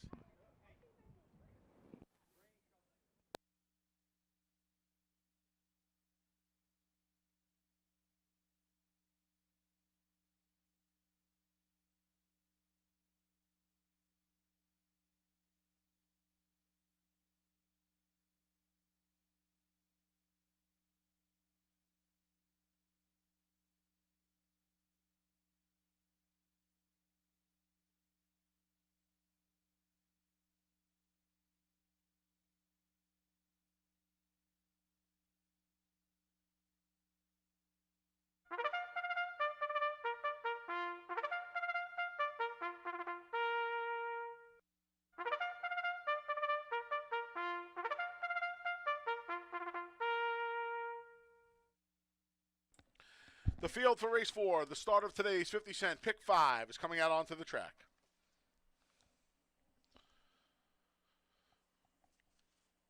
The 1 is Peanut Butter Toast with Heeman Harkey.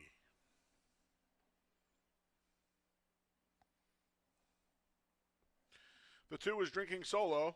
Jackie Davis rides. The 3 is the Mighty Don with Rafael Rohina Jr. The 4 is All the Rage. Cabercoa looks to go back-to-back on the Wednesday card. Scratch the 5, 8 Sunset Drive and the 6 Bold Force. The 7 is Puppy on Ice with Dalton Brown. All right, just a field of 5 left here. We're alive in the pick 4 to the 2, 3, and 4. Look at me, how brave am I? All the Rage in for the nickel. Comes out of the allowance trial here last time. 2 life down at the Big A. Last 2 back. This horse probably just found his friends today. One of his last 2 races should get the job done here and should get it done pretty easily. I don't think this horse really loved the sloppy going here last time, just because when he broke, he didn't really go on with it. And, I know he broke his maiden in the slop at Aqueduct, but Aqueduct slop is different than Finger Lakes slop. And for the nickel, he's going to be super, super tough. I put All the Rage on top. Not really much to say here. Drinking Solo, kind of a suck-up second last time. Got beat 8.5 lengths. That was the first start going long. And it's a fast race because he got a 53 buyer and he got beat over 8 lengths. But it almost felt like somebody had to be second that day, and it turned out to be him. I wouldn't want him as the second choice, what he is right now, but I can't control the tote board. I wish I could. The Mighty Don, number 3, is a little interesting. This is going to be his first time going long. Gets a pair of blinkers today. Second off the claim, back in for the nickel. I thought this horse had a little bit of a curious look to him. And third off the layoff in the form cycle and stretching out with the blinkers going on. Maybe he tries to just bottom this field out. That's what I would imagine the plan is. Poppy on Ice has no speed. Peanut Butter Toast is stretching out, but he doesn't really have a lot of speed as well. So we'll see if Rohina just puts the Mighty Don on the front end. 4-2-3 here in race number 4. The 50-cent pick 5 starts here. Best of luck if you're playing.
Post times in a minute. 1 minute.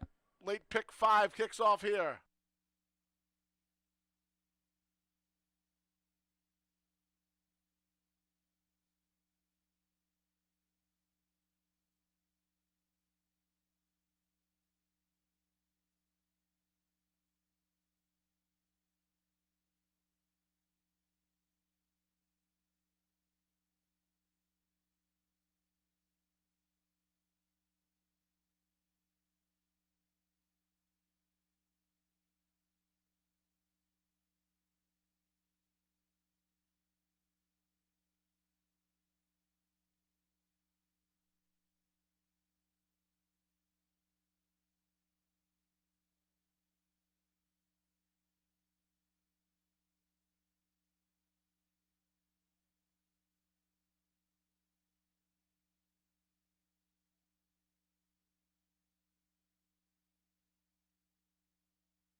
The field for race 4 has made its way to the starting gate, and it's post time.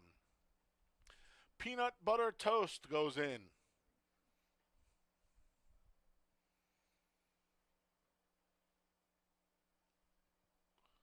Here's drinking solo. The Mighty Don goes forward. All the Rage is just that, your 3-5 favorite. Poppy on Ice, the last to load.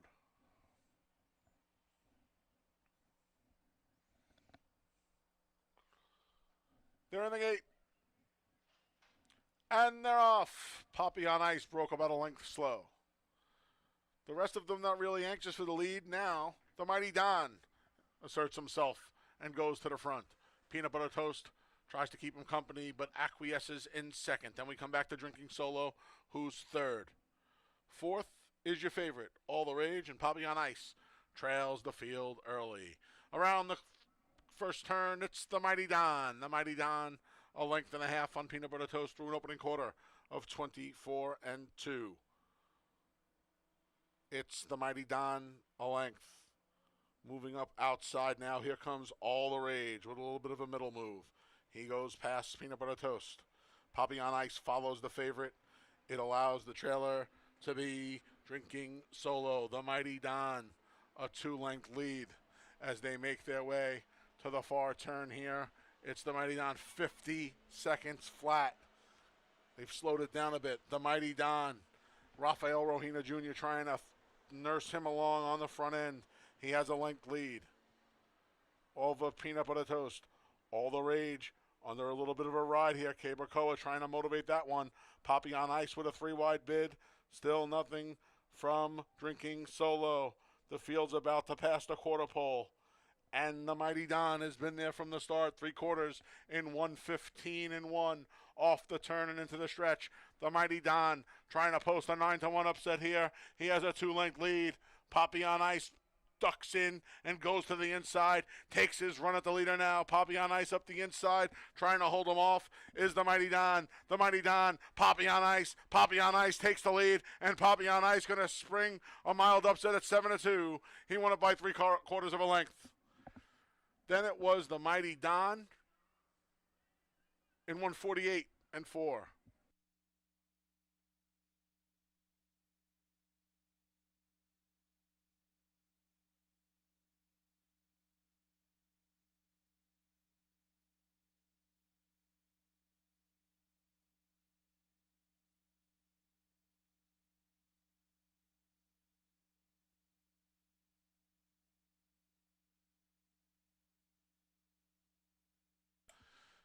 Number 7, Poppy on Ice first.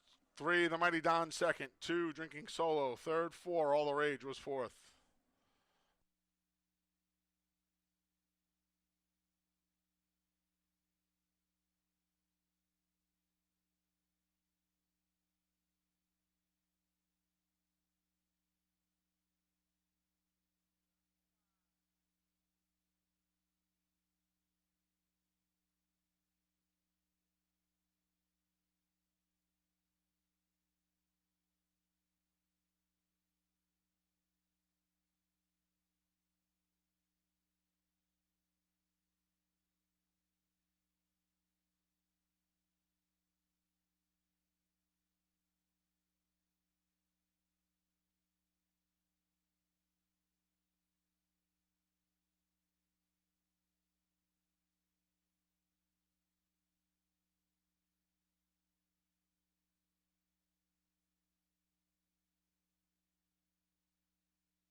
Race 4 is official.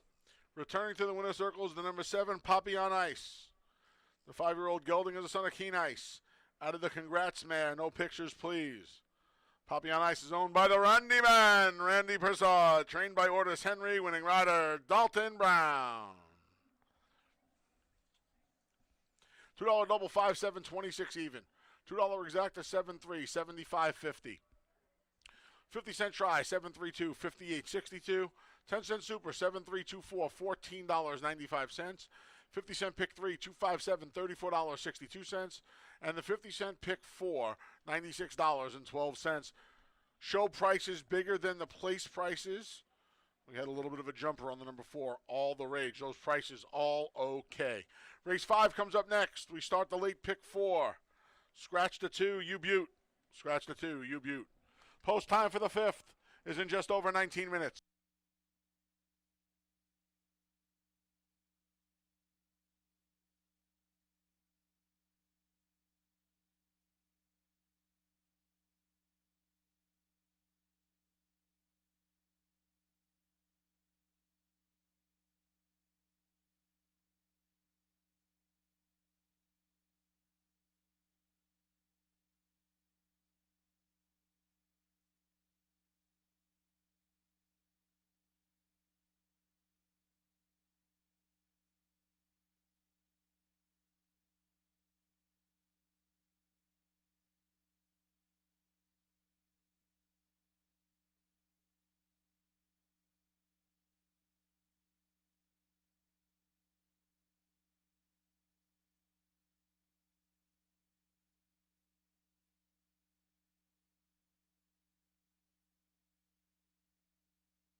right, they're about to go on the track for race number 5, and a little bit of an upset. Poppy on ice, 10-1 morning line, but did get hit a little bit in that race. Dalton Brown getting the win for Ortis Henry to start off the pick 5.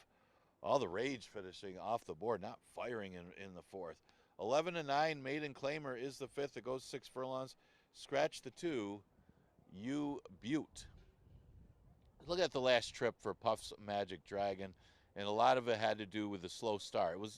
It was his debut, and he didn't get out of the gate too sharp, and it was the speed of the race, 5 aces, who just simply kept going, and one going 5.5 furlongs. Now, we'll go first-time Lasix since that race.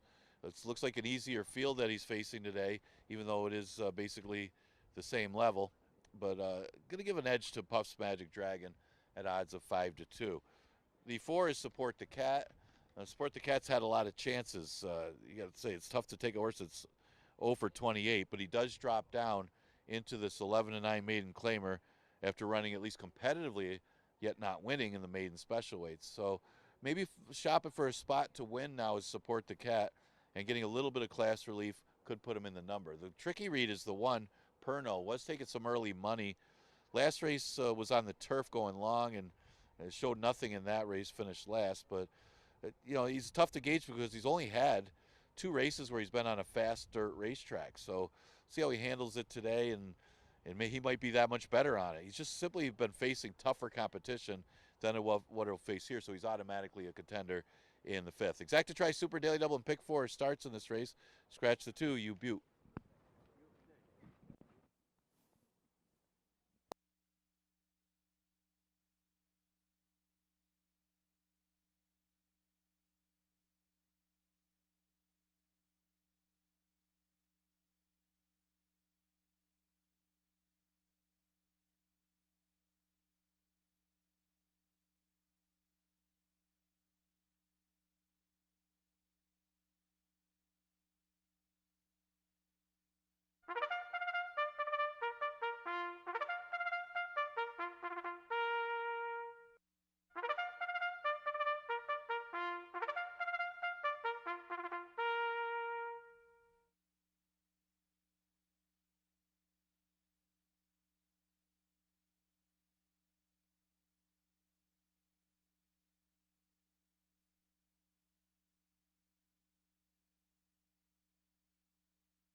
The field for race 5, the start of the late pick 4, is out on the track.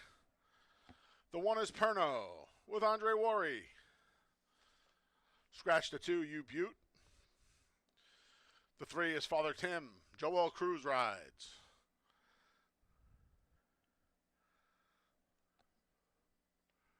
The 4 is Support the Cat with Nazario Alvarado.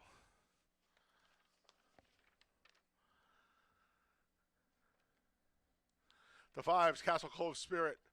Jackie Davis is in the saddle. The 6 is Puff's Magic Dragon with Emmanuel De Diego. And the 7 is with Dashing Speed. Rafael Rojina Jr. has the mount. All right, 2-1 on my top pick here. Puff's Magic Dragon, second time out. First time Lasix for Chris Englehart. Barnes been going real well lately. Source made up some ground late in the game on debut, going 5.5.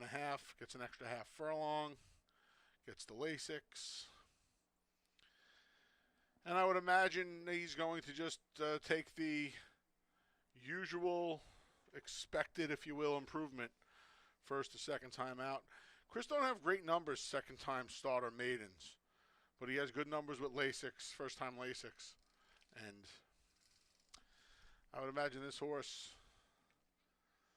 has found a good bunch to get out of the maiden ranks against. We'll put Puff's Magic Dragon up top. Co-favorite, the 1 Perno, ships up from the Big A from Melanie Giddens. Melanie's horses have all run well. She just has 1 win here at Finger Lakes this season, but they've all Run well, 5 of 7 have hit the board. This horse's form is not great, but he's dropping into a tag that he's never been in before. And more often than not, the class relief and in this instance the circuit relief combined are enough to make these horses players. Haven't seen them a day shy of 2 months.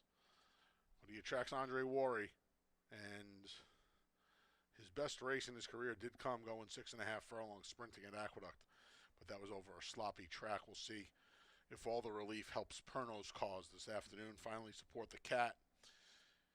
He drops in for a tag for the first time since February for Rachel Sells. And we'll see if the best hops the drop. That, might just be enough here. 0 for 28, though. It's very hard to endorse these horses. But again, he might find himself in the same category as Puff's Magic Dragon, where he just found his friends today. He may have found the right place to get out of the maiden ranks. Alfgar got out of the maiden ranks for Rachel in start 13. Maybe Support the Cat can do it in start number 29. 614. Late pick 4 time.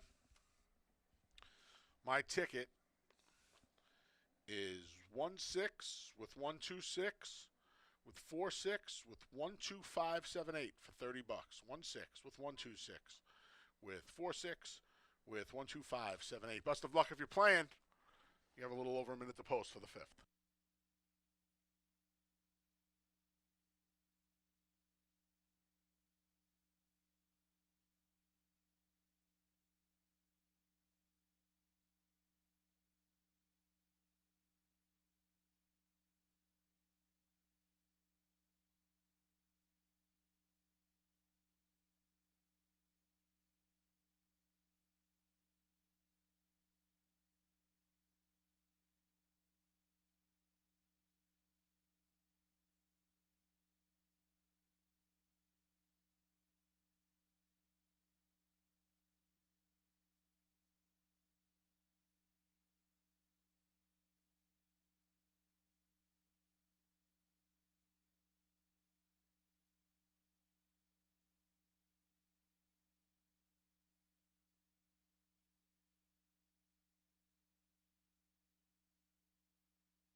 Post times in a minute. 1 minute.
The field for race 5, the start of the late pick 4 is behind the gate, and it's post time.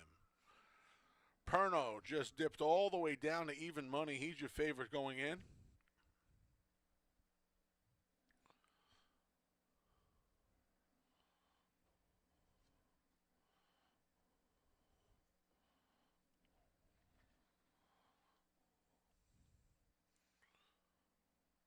Father Tim's next.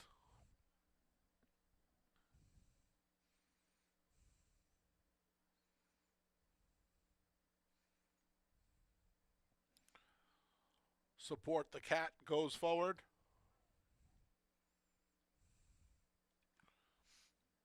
Castle Cove Spirit goes in.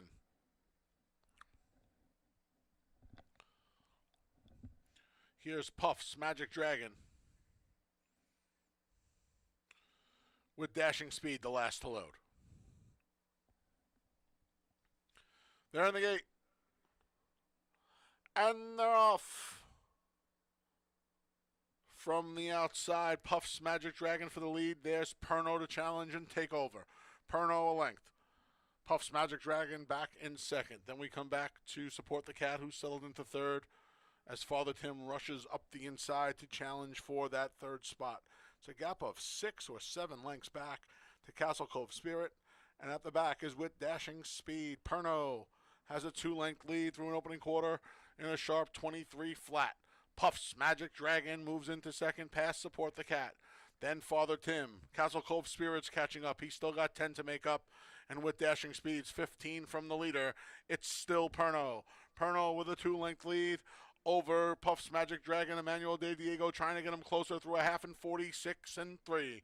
Off the turn and into the stretch, Andre Warrior and Puff's Magic Dragon. Andre goes left-handed, and they have a 4-length lead past the 8th pole. Puff's Magic Dragons giving chase down the center of the track, far back to Support the Cat and Castle Cove Spirit, but they're coming down to the line. And Perno's going to win like a 1-2 shot should, by 5 under the line. Then it was Puff's Magic Dragon over Support the Cat. Castle Cove Spirit rounds out the super in 112 and 2.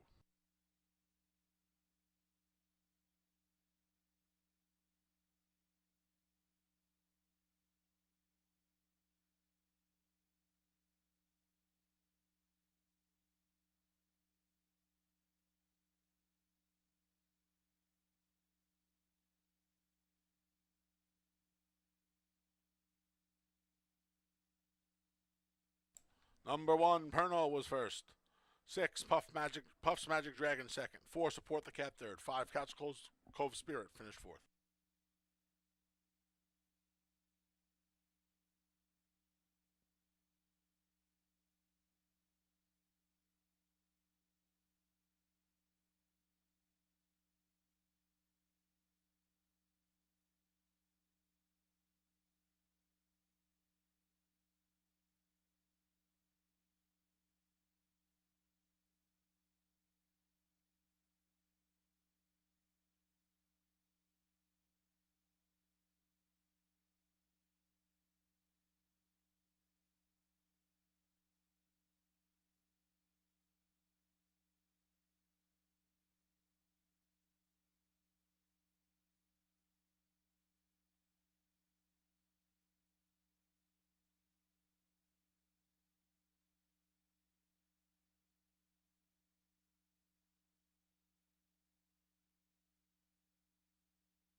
Making his way to the winner's circle for the first time is the number 1, Perno.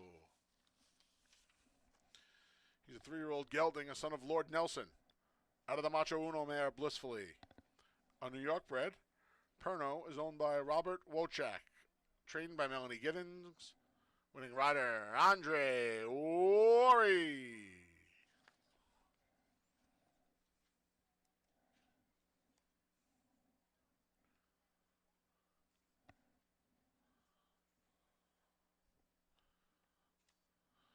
$2 double 7-1, 27.60. $2 exacta 1-6, $9.70. 50-cent try 164, $4.65. 10-cent super 1645, $1.69, And the 50-cent pick 3, 571, $11.70. Race 6 comes up next. Kicks off the final pick 3 of the day. Scratch the 4 Miami Twofer and the 7 Sol Imperatriz. Race 6, scratch the 4 and 7. Post time for the 6th is in just over 24 minutes.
All right, getting ready for race number 6. Looking back at the 5th, it was over early as Perno able to get the early lead, and Andre Worry guided that one to the easy victory. Money showed on Perno as that one gets a victory for Melanie Giddings. That'll start off the late pick 4. All right, let's look at the 6. We scratched the 4. Miami Twofer also scratched the 7. Soul Emperatrice. The one horse, Love Thyself, getting a lot of early play, and understandably so, as she drops down to 5,000. That was the level that she broke her maiden. She ran second in her next start in the Niagara Stakes. You don't see too many $5,000 maidens hit the board in a stakes race in their next start, but that's exactly what Love Thyself did.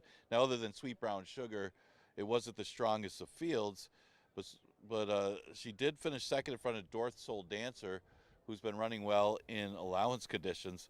She hasn't been able to repeat it, though. So she lost to Dorth Soul Dancer in that lifetime condition, tried the 11 and 9s, and Who Asked You was a drop down that beat her, but she finds herself at the bottom today, and she figures to be awfully formidable at the bottom level. Love Thyself at odds of even money. You got other horses to consider. The 5-horse Journey of 5 actually beat Love Thyself in the race before that she broke her maiden. Journey of 5, a little inconsistent in her form, but she's run a couple of good ones at the level in the past. She broke her maiden while for the waiver claim in her first start of the year, and she's been hitting the board quite frequently at this level since then. She's got that late running style, so she's got to hope that they come back to her a little bit. But 4th place finish last time against a similar field, and now she shortens up in distance a little bit back to 5.5. She's currently at odds of 9-2. On the outside, if you're looking for a long shot, the outside speed, I guess you'd call her, because she's a horse that probably needs the lead. There doesn't seem to be a ton of speed inside of her, so she should be out there with the speed. She hasn't been able to get to the lead since breaking her maiden at the 11,000 level. And she won that race because she got the lead, and she chased the last 3 races. So today, maybe she can make the lead or at least be out there, and that makes her dangerous at a little bit of a price. She's 20-1 morning line. Emmanuel Di Diego aboard. Emmanuel's been on fire lately. These 6 horses, City Kitty, maybe not the numbers as a 2-year-old.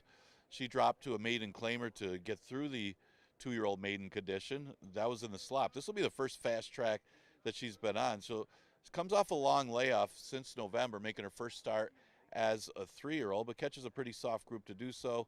We'll add Lasix today, so any improvement for City Kitty makes her a player as well. So 7 minutes to post for race number 6. We'll start the last pick 3 of the day. We scratched the 4, Miami Twofer, and the 7, Soul Emperatrice.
The field for race 6 is coming out onto the track.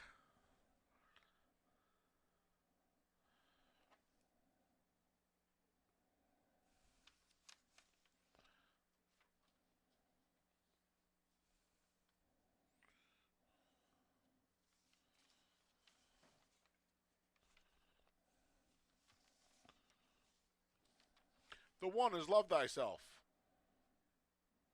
Kevin Navarro looks for a riding double.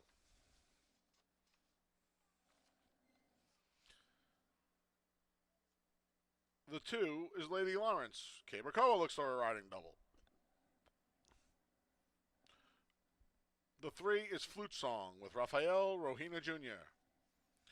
Scratch the 4, Miami Twofer. The 5 is Journey of 5 with Jackie Davis. The 6 is City Kitty. Andre Worry looks for 2 on the card. Scratch the 7, Sol Imperatrice. The 8 is La Dama Dorada with Joel Cruz. And the 9 is Debbie Darling with Emmanuel De Diego.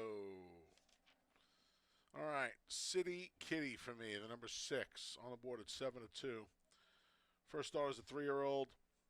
So I think it's important to note a few things in here. Paul Barrow could have run this filly for $11,000 with a waiver. He did not. He's running her for the nickel. First time Lasix. I think these are all signs of trying to win and get some of that money back that they have put into her for the last 10 plus months. She's in where she belongs. She has speed. Is she as fast as Flute Song? Maybe not. Is she as fast as Lady Lawrence? Probably not. But she'll be forward. It's 5.5. It's a good jumping off point. She looks good on the track. She's a square price at 7-2. I'll take my chances with the 6 City Kitty. The 2 Lady Lawrence just got out of the maiden ranks and start number 9. It was her first start for a nickel. Lisa Reed now trying to reinvent the wheel here. Right back in for the nickel. This is where she belongs. In a perfect world, when you break your maiden for maiden 5, you're supposed to run for 2,500 somewhere, but we don't have that. This is the bottom. She broke a maiden for the bottom. She's in for the bottom. This is what you do. It's textbook. And, you know, she's an unbelievable price at 8-1. She's a much better price than City Kitty at 7-2. I mean, I thought their odds would almost be flipped. She's a much better value play at that price than my top pick is at 7-2. All of this is happening because of the presence of Love Thyself. Love Thyself broke her maiden for a nickel. Jonathan Buckley didn't run her back for the nickel. He took advantage of a short field in the Niagara. Sweet Brown Sugar ran off. Kevin Navarro was patient. He got the second money. We got $10,000 for running second that day. $10,000. It's almost half of her career earnings. Ran her back in the allowance race on Oaks Day instead of running her in the Oaks. She didn't run very well. He ran her back in the slop for $11,000. She didn't run very well. She's in for the nickel. She's proper placement. But if she didn't have those 3 races on her card, and let's be honest, if she doesn't have the Niagara on her card, she's 3-1 today. She's even money because she was second in a race where she was the proverbial somebody had to be second. Dorth Soul Dancer was third. She took a run at Sweet Brown Sugar, whereas this filly was just patient and picked up the pieces. So I think at 6, can she win? She can absolutely win the race. But she's a good favorite, I think, to bet against today for those reasons. Because they're essentially betting her off of one fig. And it's a stakes-faced fig. 6-2-1 for me. We'll try and beat her with both City Kitty and Lady Lawrence. The final pick 3 of the day. I would start pick 3 if you're not alive in the pick 4 or the pick 5. Pick 5 is a little tough. I didn't like Poppy on Ice, but Perno made a lot of sense to me. I picked her second. I would start pick 3s with the 2 and 6 and try to beat Love Thyself here. That's how I'm going to attack it. I hope you do too. Best of luck here in race 6.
Post times in a minute. 1 minute.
The field for race 6 has made its way to the starting gate, and it's post time.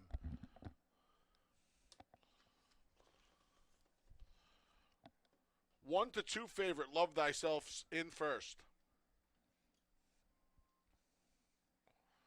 Here's Lady Lawrence.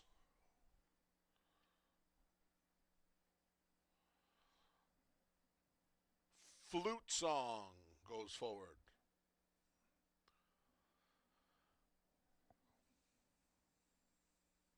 Journey of 5 goes in, perhaps appropriately wearing the number 5.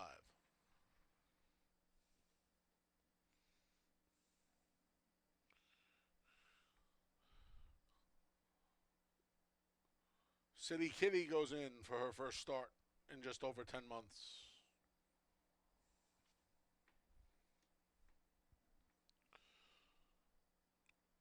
La Dama Dorada goes forward before doing a little dance behind the gate. Debbie Darling, the last to load.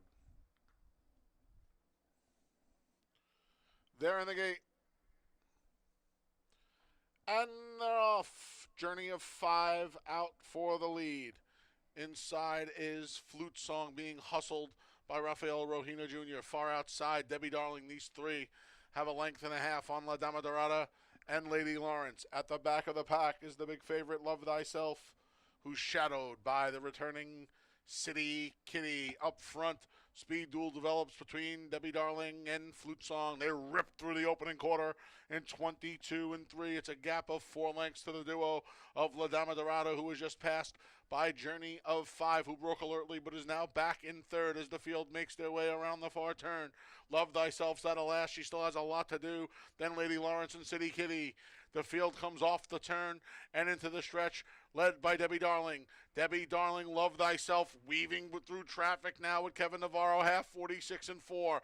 Debbie Darling's almost home. Love Thyself, Journey of 5 wanders to the outside. It's still Debbie Darling. Love Thyself is coming outside. Journey of 5 outside, Love Thyself inside. Love Thyself trying to get to Debbie Darling, who holds on.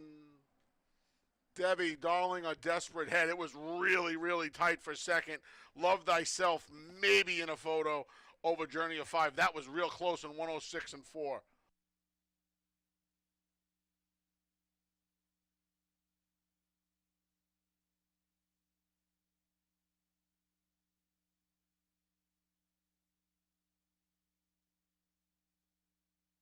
Photo finish, hold all tickets.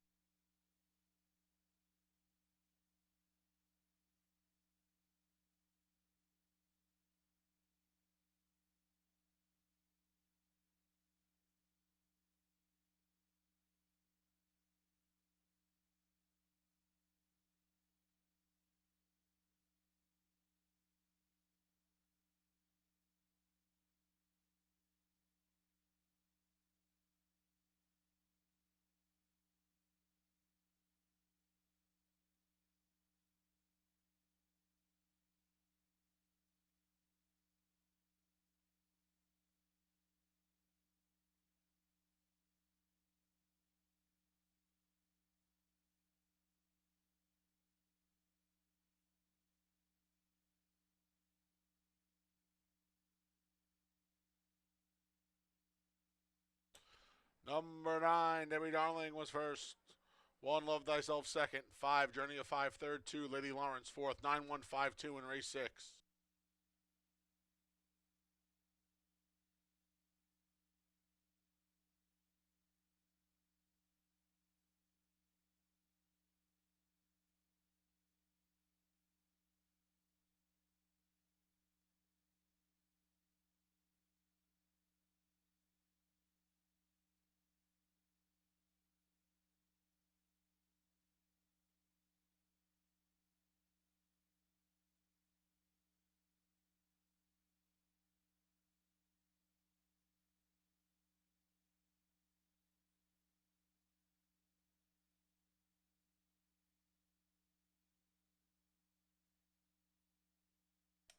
Returning to the winner's circles, the number 9, Debbie Darling.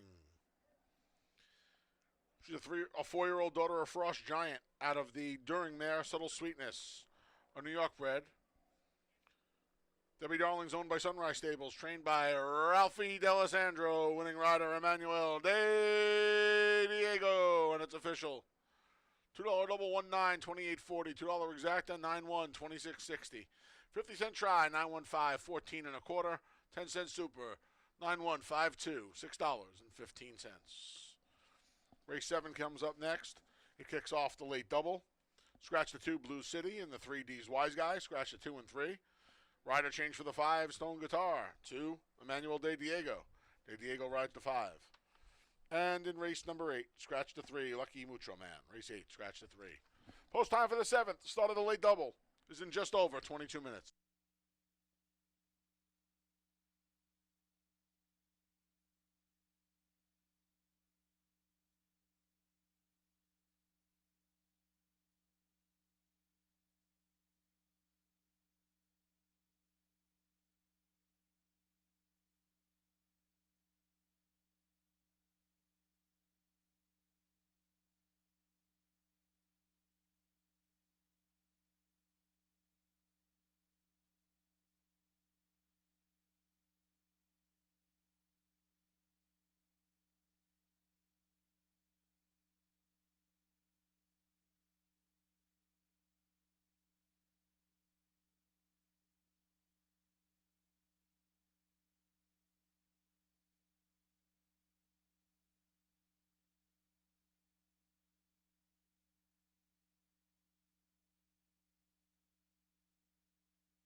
All right, 10 minutes to post for race number 7. Debbie Darling eventually got to the lead, and she was able to just hang on as both Love Thyself and Journey of 5 were making late moves, but Debbie Darling able to sustain that speed. Emmanuel Di Diego, another win for him. Ralph D'Alessandro gets the victory in the 6. We scratched the 2, Blue City, and the 3, D's Wise Guy.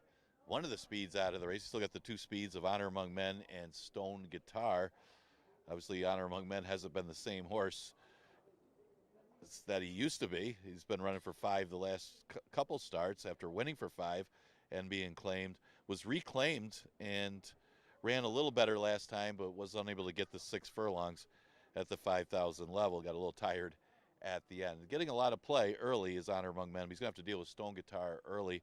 Let's look at that Gandy Dancing, whose numbers the last couple of races have been pretty good. This one catching off tracks the last 3 races, which hasn't hurt him. He's kept his form on the off tracks. He's got a win. And then last time, just missed against Buston Pietre, going the same distance, 5.5. Time was good for the level. The number was good for Gandy Dancing. A repeat of that performance. It's got to put him right there. He's still winless at the distance, but he ran well at the distance last time. The 7 horses, Invaluable Will. He's a late runner, so he's got to hope that Honor Among Men and Stone Guitar do a little battle in this race. And you know, he closed anyway last time as they went pretty quick in the early stages of that race. And Honor Among Men did get tired, and Invaluable Will passed him. Of course, so did Winning Drive, who ended up winning the race. But the prior start, he didn't really get the pace that he needed when they went 47, but he showed his class the race before. So he's got that back class, and stays at the bottom level. And you got to think that if the pace does develop, you'll be seeing him around in the late stages. You got the 1 that's Anything Passable. 5.5 seems a little short for this horse at this point in his career because he doesn't have much for early speed, but he almost always closes. I mean, he's always right there the last 3 races. Since coming back to Finger Lakes, he hasn't missed hitting the board, although they're longer distances. So he's got that 1 run. Maybe if he's within contact of this race and the pace does take its toll, you'll be seeing him flying late. But you expect to see him probably last in the early stages of this race and then trying to make that late rally. Exacta-Tri Super and Daily Double offered in race number 7. Scratch the 2 and 3.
The field for race 7 is coming out onto the track.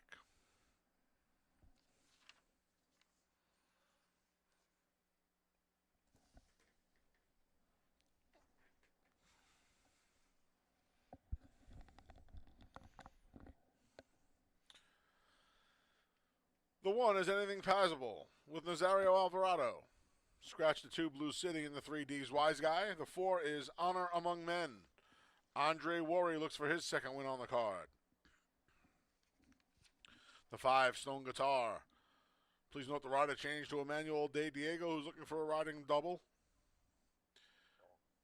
The 6 is Gandy Dancing with Michael Davila Jr. looking for 2 on the day.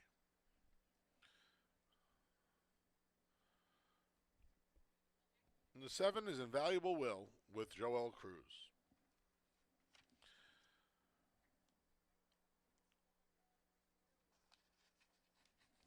Late double time. And I got to tell you, if Chris Englehart wasn't on the run he's on right now, I would be very, very confident in Gandy dancing today. But it's 2-ply with honor. Now I picked Gandy dancing. So let's talk about Gandy dancing first. Gandy dancing got claimed away from Carl Callahan, who did a good job with him. He's a tricky horse, Gandy dancing, and Michael Davila Jr. seems to have figured him out. You gotta ride him. Richie Migliori says this all the time. You gotta ride the bike. You gotta just keep after this horse, because he will get lazy. Michael's given him 2 fantastic rides. They've resulted in his 2 best races, or 2 of his best races, in a very long time. How much the moisture in the track has helped the cause in his last 2, I don't know. We're going to find out today. I'm going to tell you right now, I'm going to find out at 2-1 or 5-2. I don't know about you, but I'm going to. Stone Guitar's in here to keep Honor Among Men company, and I think Gandy Dancing's in the right spot here. Honor Among Men ran last week, and I didn't prefer him last week in the 4-horse field because of the distance. He is not good at 6. He's real good at 5.5. But he's coming back quick. He's a claim back for the connections, which is always a good sign. But he had an easy lead last week. He had to go fast, but he had an easy lead, and he just stopped. Stone Guitar has plenty of early gas. Stone Guitar can stay with him. He really can. And if they hook, I just got to think that Gandy Dancing is in the right spot today. I put Anything Passable third, the number 1. The cutback to the sprint last time against Martin Kelly, who's been in good form up until Monday. That was a big effort last time out. And he made the trainer change to Louis Gutierrez, and he's been on the board in all 3 of those starts. See, now Gandy Dancing is 9-5, and Gandy Dancing should probably be the favorite off their last races. I mean, Honor Among Men's going to have to find a race that he hasn't had in a very long time to keep up with Gandy Dancing's last effort. I went 6-4-1, but I really, really like Gandy Dancing in here. Good luck in race number 7 that kicks off the late double.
Post times in a minute. 1 minute.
The field for race 7 has made its way to the starting gate, and it's post time. Anything passable goes in.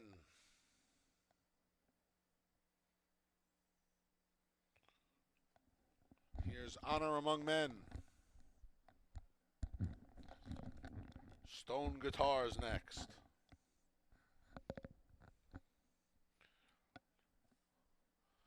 Gandy Dancing goes forward. Invaluable Will completes the lineup. They're in the gate. And they're off. Stone Guitar breaks alertly and goes to the lead, challenged by in the inside by Honor Among Men. These two open up 2 lengths on Gandy Dancing, who settles into third just inside of Invaluable Will. Anything Possible trails 7 lengths from the lead. Honor Among Men and Stone Guitar go at it. Honor Among Men, a 3/4 of a length lead over Stone Guitar. Gandy Dancing's 3 wide, Invaluable Will's 4 wide. Opening quarter went in 23 as the field makes their way to the far turn. Honor Among Men, here comes Gandy Dancing as Stone Guitar backpedals. Invaluable Will tries to make up some ground. Anything Possible has a lot to do. The field's midway on the turn. Honor Among Men trying to fend off Gandy Dancing, who goes wide on the turn. Off the turn into the stretch. Honor Among Men. Gandy Dancing keeps coming at him through a half and 46-1. Invaluable Will down the center. Honor Among Men past the 8th pole, a 2-length lead. Gandy Dancing keeps trying. So too Invaluable Will. Honor Among Men almost home. Here comes Gandy Dancing to run by and win it by 2 lengths. Dead tight for second. Honor Among Men or Invaluable Will. Anything Possible from last to round out the Super. And 105-1.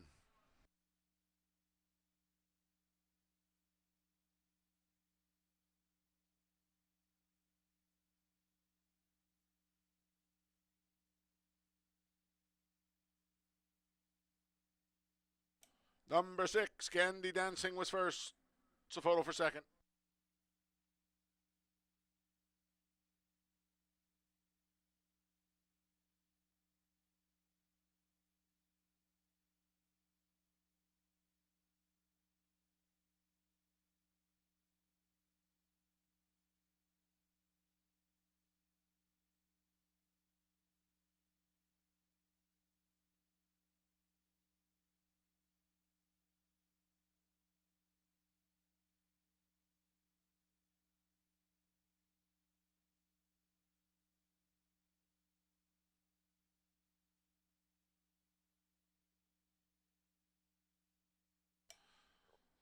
4, Honor Among Men was second. 7, Invaluable Will third. 1, Anything Passable fourth. 6, 4, 7, 1 in race number 7.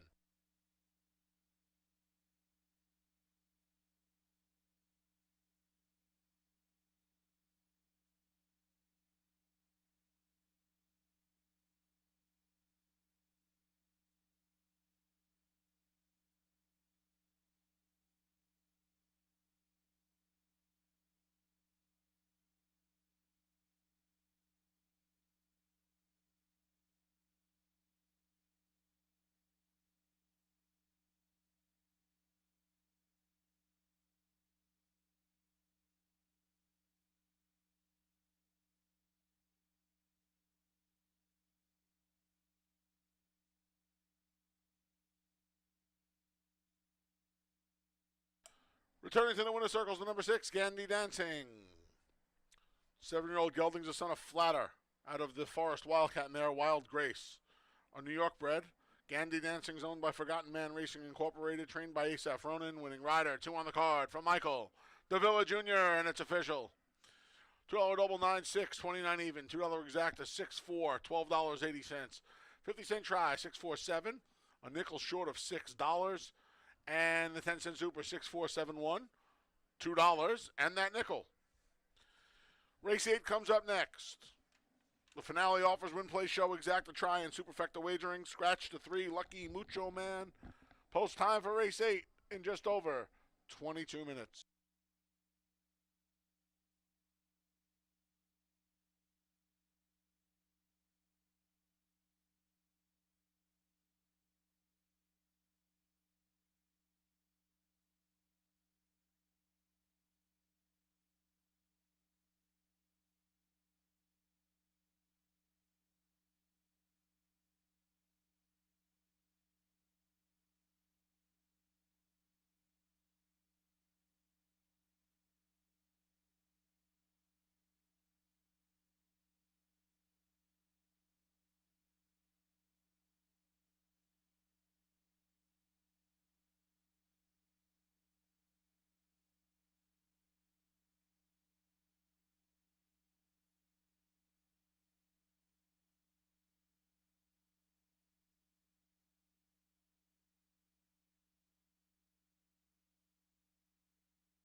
All right, getting ready to run the last race on the card and the final race of the racing week.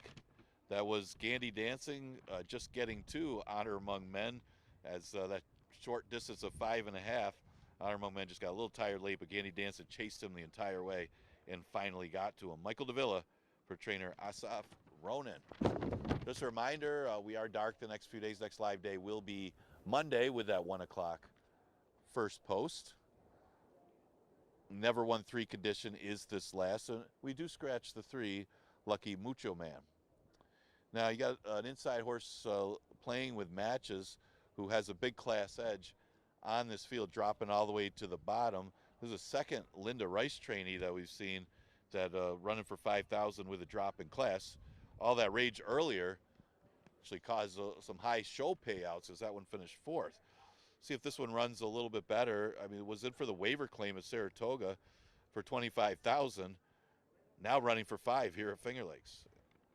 Well, this one is half to Playing with Dolls we just saw run the other day. Last race wasn't as good for Playing with Matches, but this is a big drop in class going all the way to the bottom. Looks to be the horse to beat in the last race. Now the 8 is New York Riesling's got some good tactical speed. Dropped to 5 last time, got mixed up in the pace, and then kind of faded at the end on a sloppy racetrack as the closers, Golden Hills, and the deep closer, Thundering March, got by him. Thundering March is back in this race at 5.5 furlongs, but was running against tougher before dropping in to 5,000 and was off a couple months. And you know, the Linda Dixon barn going pretty good, and this one is certainly worth a look, especially if you don't like the heavy favorite and you're looking for alternatives. New York Riesling is probably the best alternative. The deep closer is the 7th Thundering March, and he does have 2 wins at this distance. I mean, that is one positive. He's got that 1 run. He's the closing type. He's caught off tracks the last 2. Again, running ahead of New York Riesling when they met on August 6th. Last time finished just off the board, finishing 4th behind a similar field, though. But he's another one. He's pace dependent, but if this pace does back up, look for Thundering March to pick up the pieces.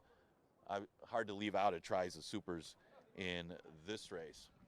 Those are the few of the main contenders for the last race on today's card. Exacta Try and Super offered in the last. We scratch a 3, Lucky Mucho Man.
The field for the Wednesday finale is out on the track.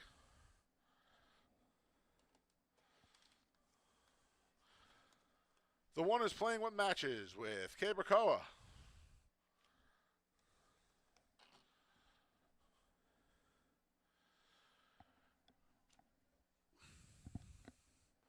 Scratch a 3, Lucky Mucho Man. The 4 is Blue Lieutenant with Joel Cruz. The 5 is Zuka Race. Andre Wari rides. The 6 is Outstanding Debt with Jackie Davis.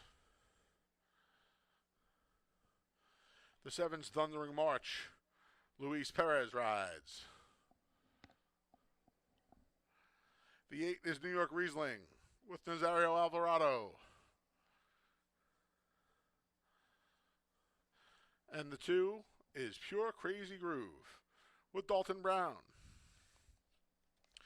Well, I never expected this price on Pure Crazy Groove, but I'm going to take it. And I got a little spiel for everyone about this horse.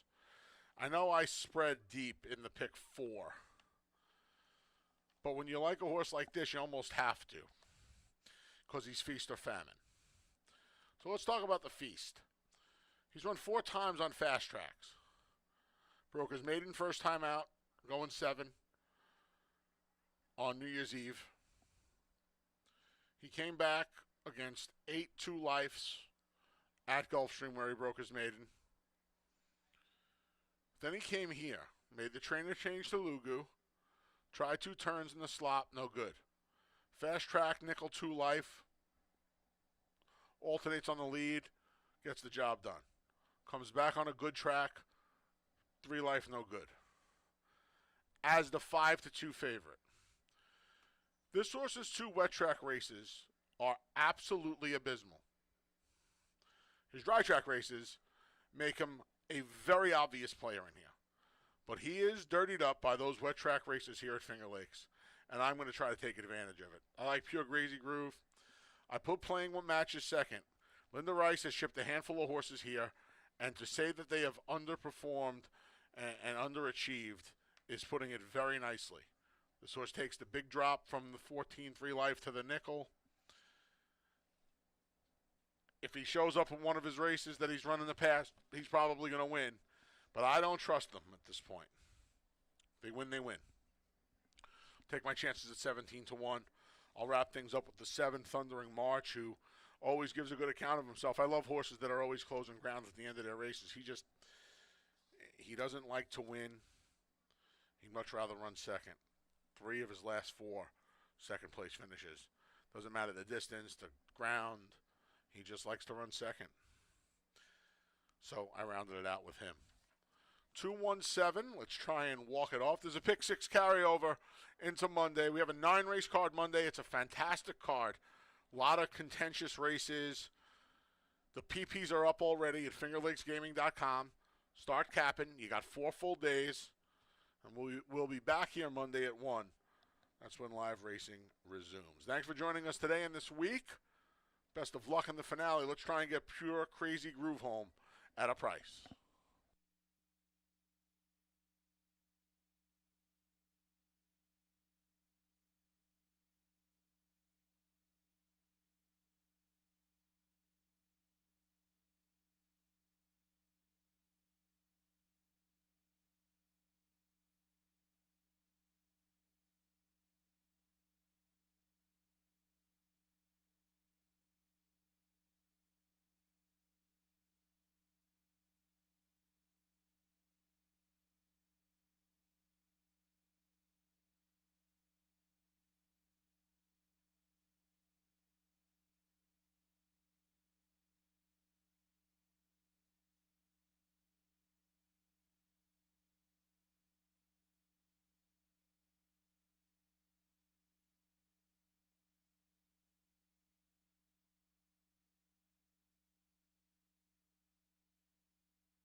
Post times in a minute. 1 minute.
The field for race 8 has made its way to the starting gate, and it's post time.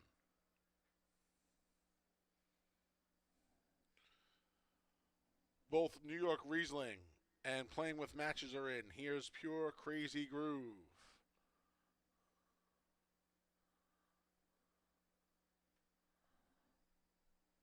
Blue Lieutenant goes forward.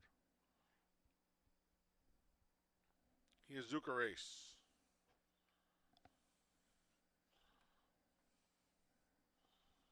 Outstanding Debt goes in at a big price. Last to load's Thundering March. They're in the gate.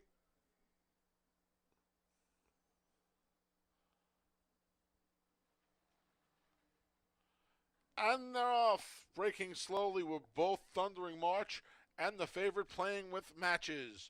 New York Riesling from the outside. There's Blue Lieutenant for the lead. Between them backing off is Zuka Race. Recovering from the tardy start, Playing with Matches moves up into fourth. Tries to go around Zuka Race. On the outside is Pure Crazy Groove. And then it's a long way back, about a half a dozen to the duo of Thundering March and Outstanding Debt. 22-4. A fast opening quarter. New York Riesling wrests the lead away from Blue Lieutenant, who begins to backpedal. Here comes Playing with Matches. Between rivals, moving up is Zuka Race from the back. Both Thundering March and Outstanding Debt are making up ground off the turn and into the stretch here. New York Riesling through a half in 46-4, trying to see it through. Playing with Matches under a drive. Here comes Outstanding Debt and splitting rivals Thundering March. New York Riesling's past the 16th pole with a 3-length lead. They're all giving futile chase. New York Riesling a 2-length winner. It looks like Pure Crazy Groove re-rallied to get second, overplaying with Matches. Final time for the final race of the week was 106-3.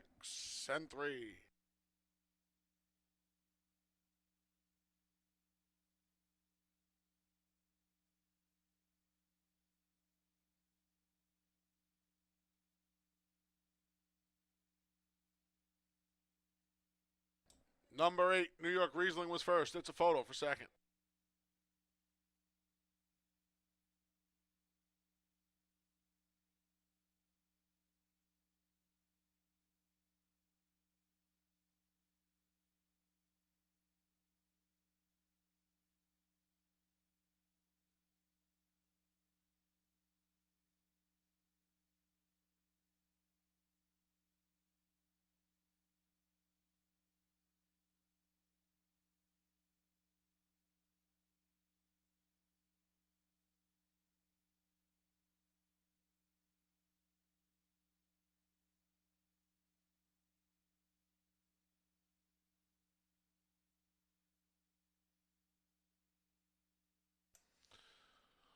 Photo for place goes to the number 2, Pure Crazy Groove, who's second. 1, Playing with Matches, third. 6, Outstanding Debt, finished fourth.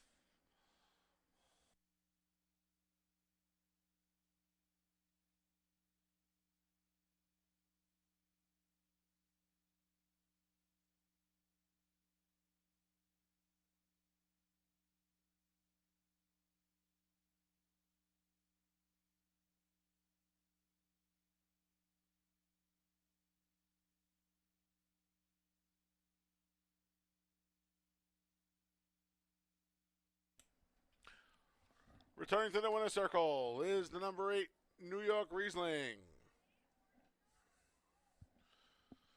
The 4-year-old gelding is a son of Redesdale out of the AP Indy mare El Coyote. A New York bred, New York Riesling's owned by Linda Dixon and Hector Alejandro. Trained by Linda Dixon, winning rider Nazario Alvarado. And it's official.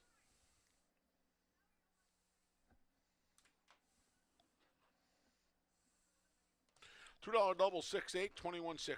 $2 exact to 8-2, 89 even. 50-cent try 821, 52.62. 10-cent super 8216, $240.60. 50-cent pick 3 968, $38.12. 50-cent pick 4 $67.12. 50-cent pick 5 $590 and a quarter. Nobody hit pick 6 today. 5 of 6 $61.25. There'll be a pick 6 carryover of $1,470 into Monday's card. Past performances for Monday are up and ready for your perusal at fingerlakesgaming.com, courtesy of our friends over at Equibase. That wraps up the live racing portion of the day and week here at Finger Lakes Gaming and Racetrack. Once again, live racing resumes Monday with a 9-race card. First post is 1 p.m. Until then, get capping. fingerlakesgaming.com. PPs are waiting for you. And on behalf of the broadcast team, staff and management here at Finger Lakes Gaming and Racetrack, I'm your track announcer, the Big A, Anthony Stabile. Thanking you for joining us today and this week. We'll see you Monday at 1 p.m. Until then, please arrive home or wherever you're going safely. Have a great night.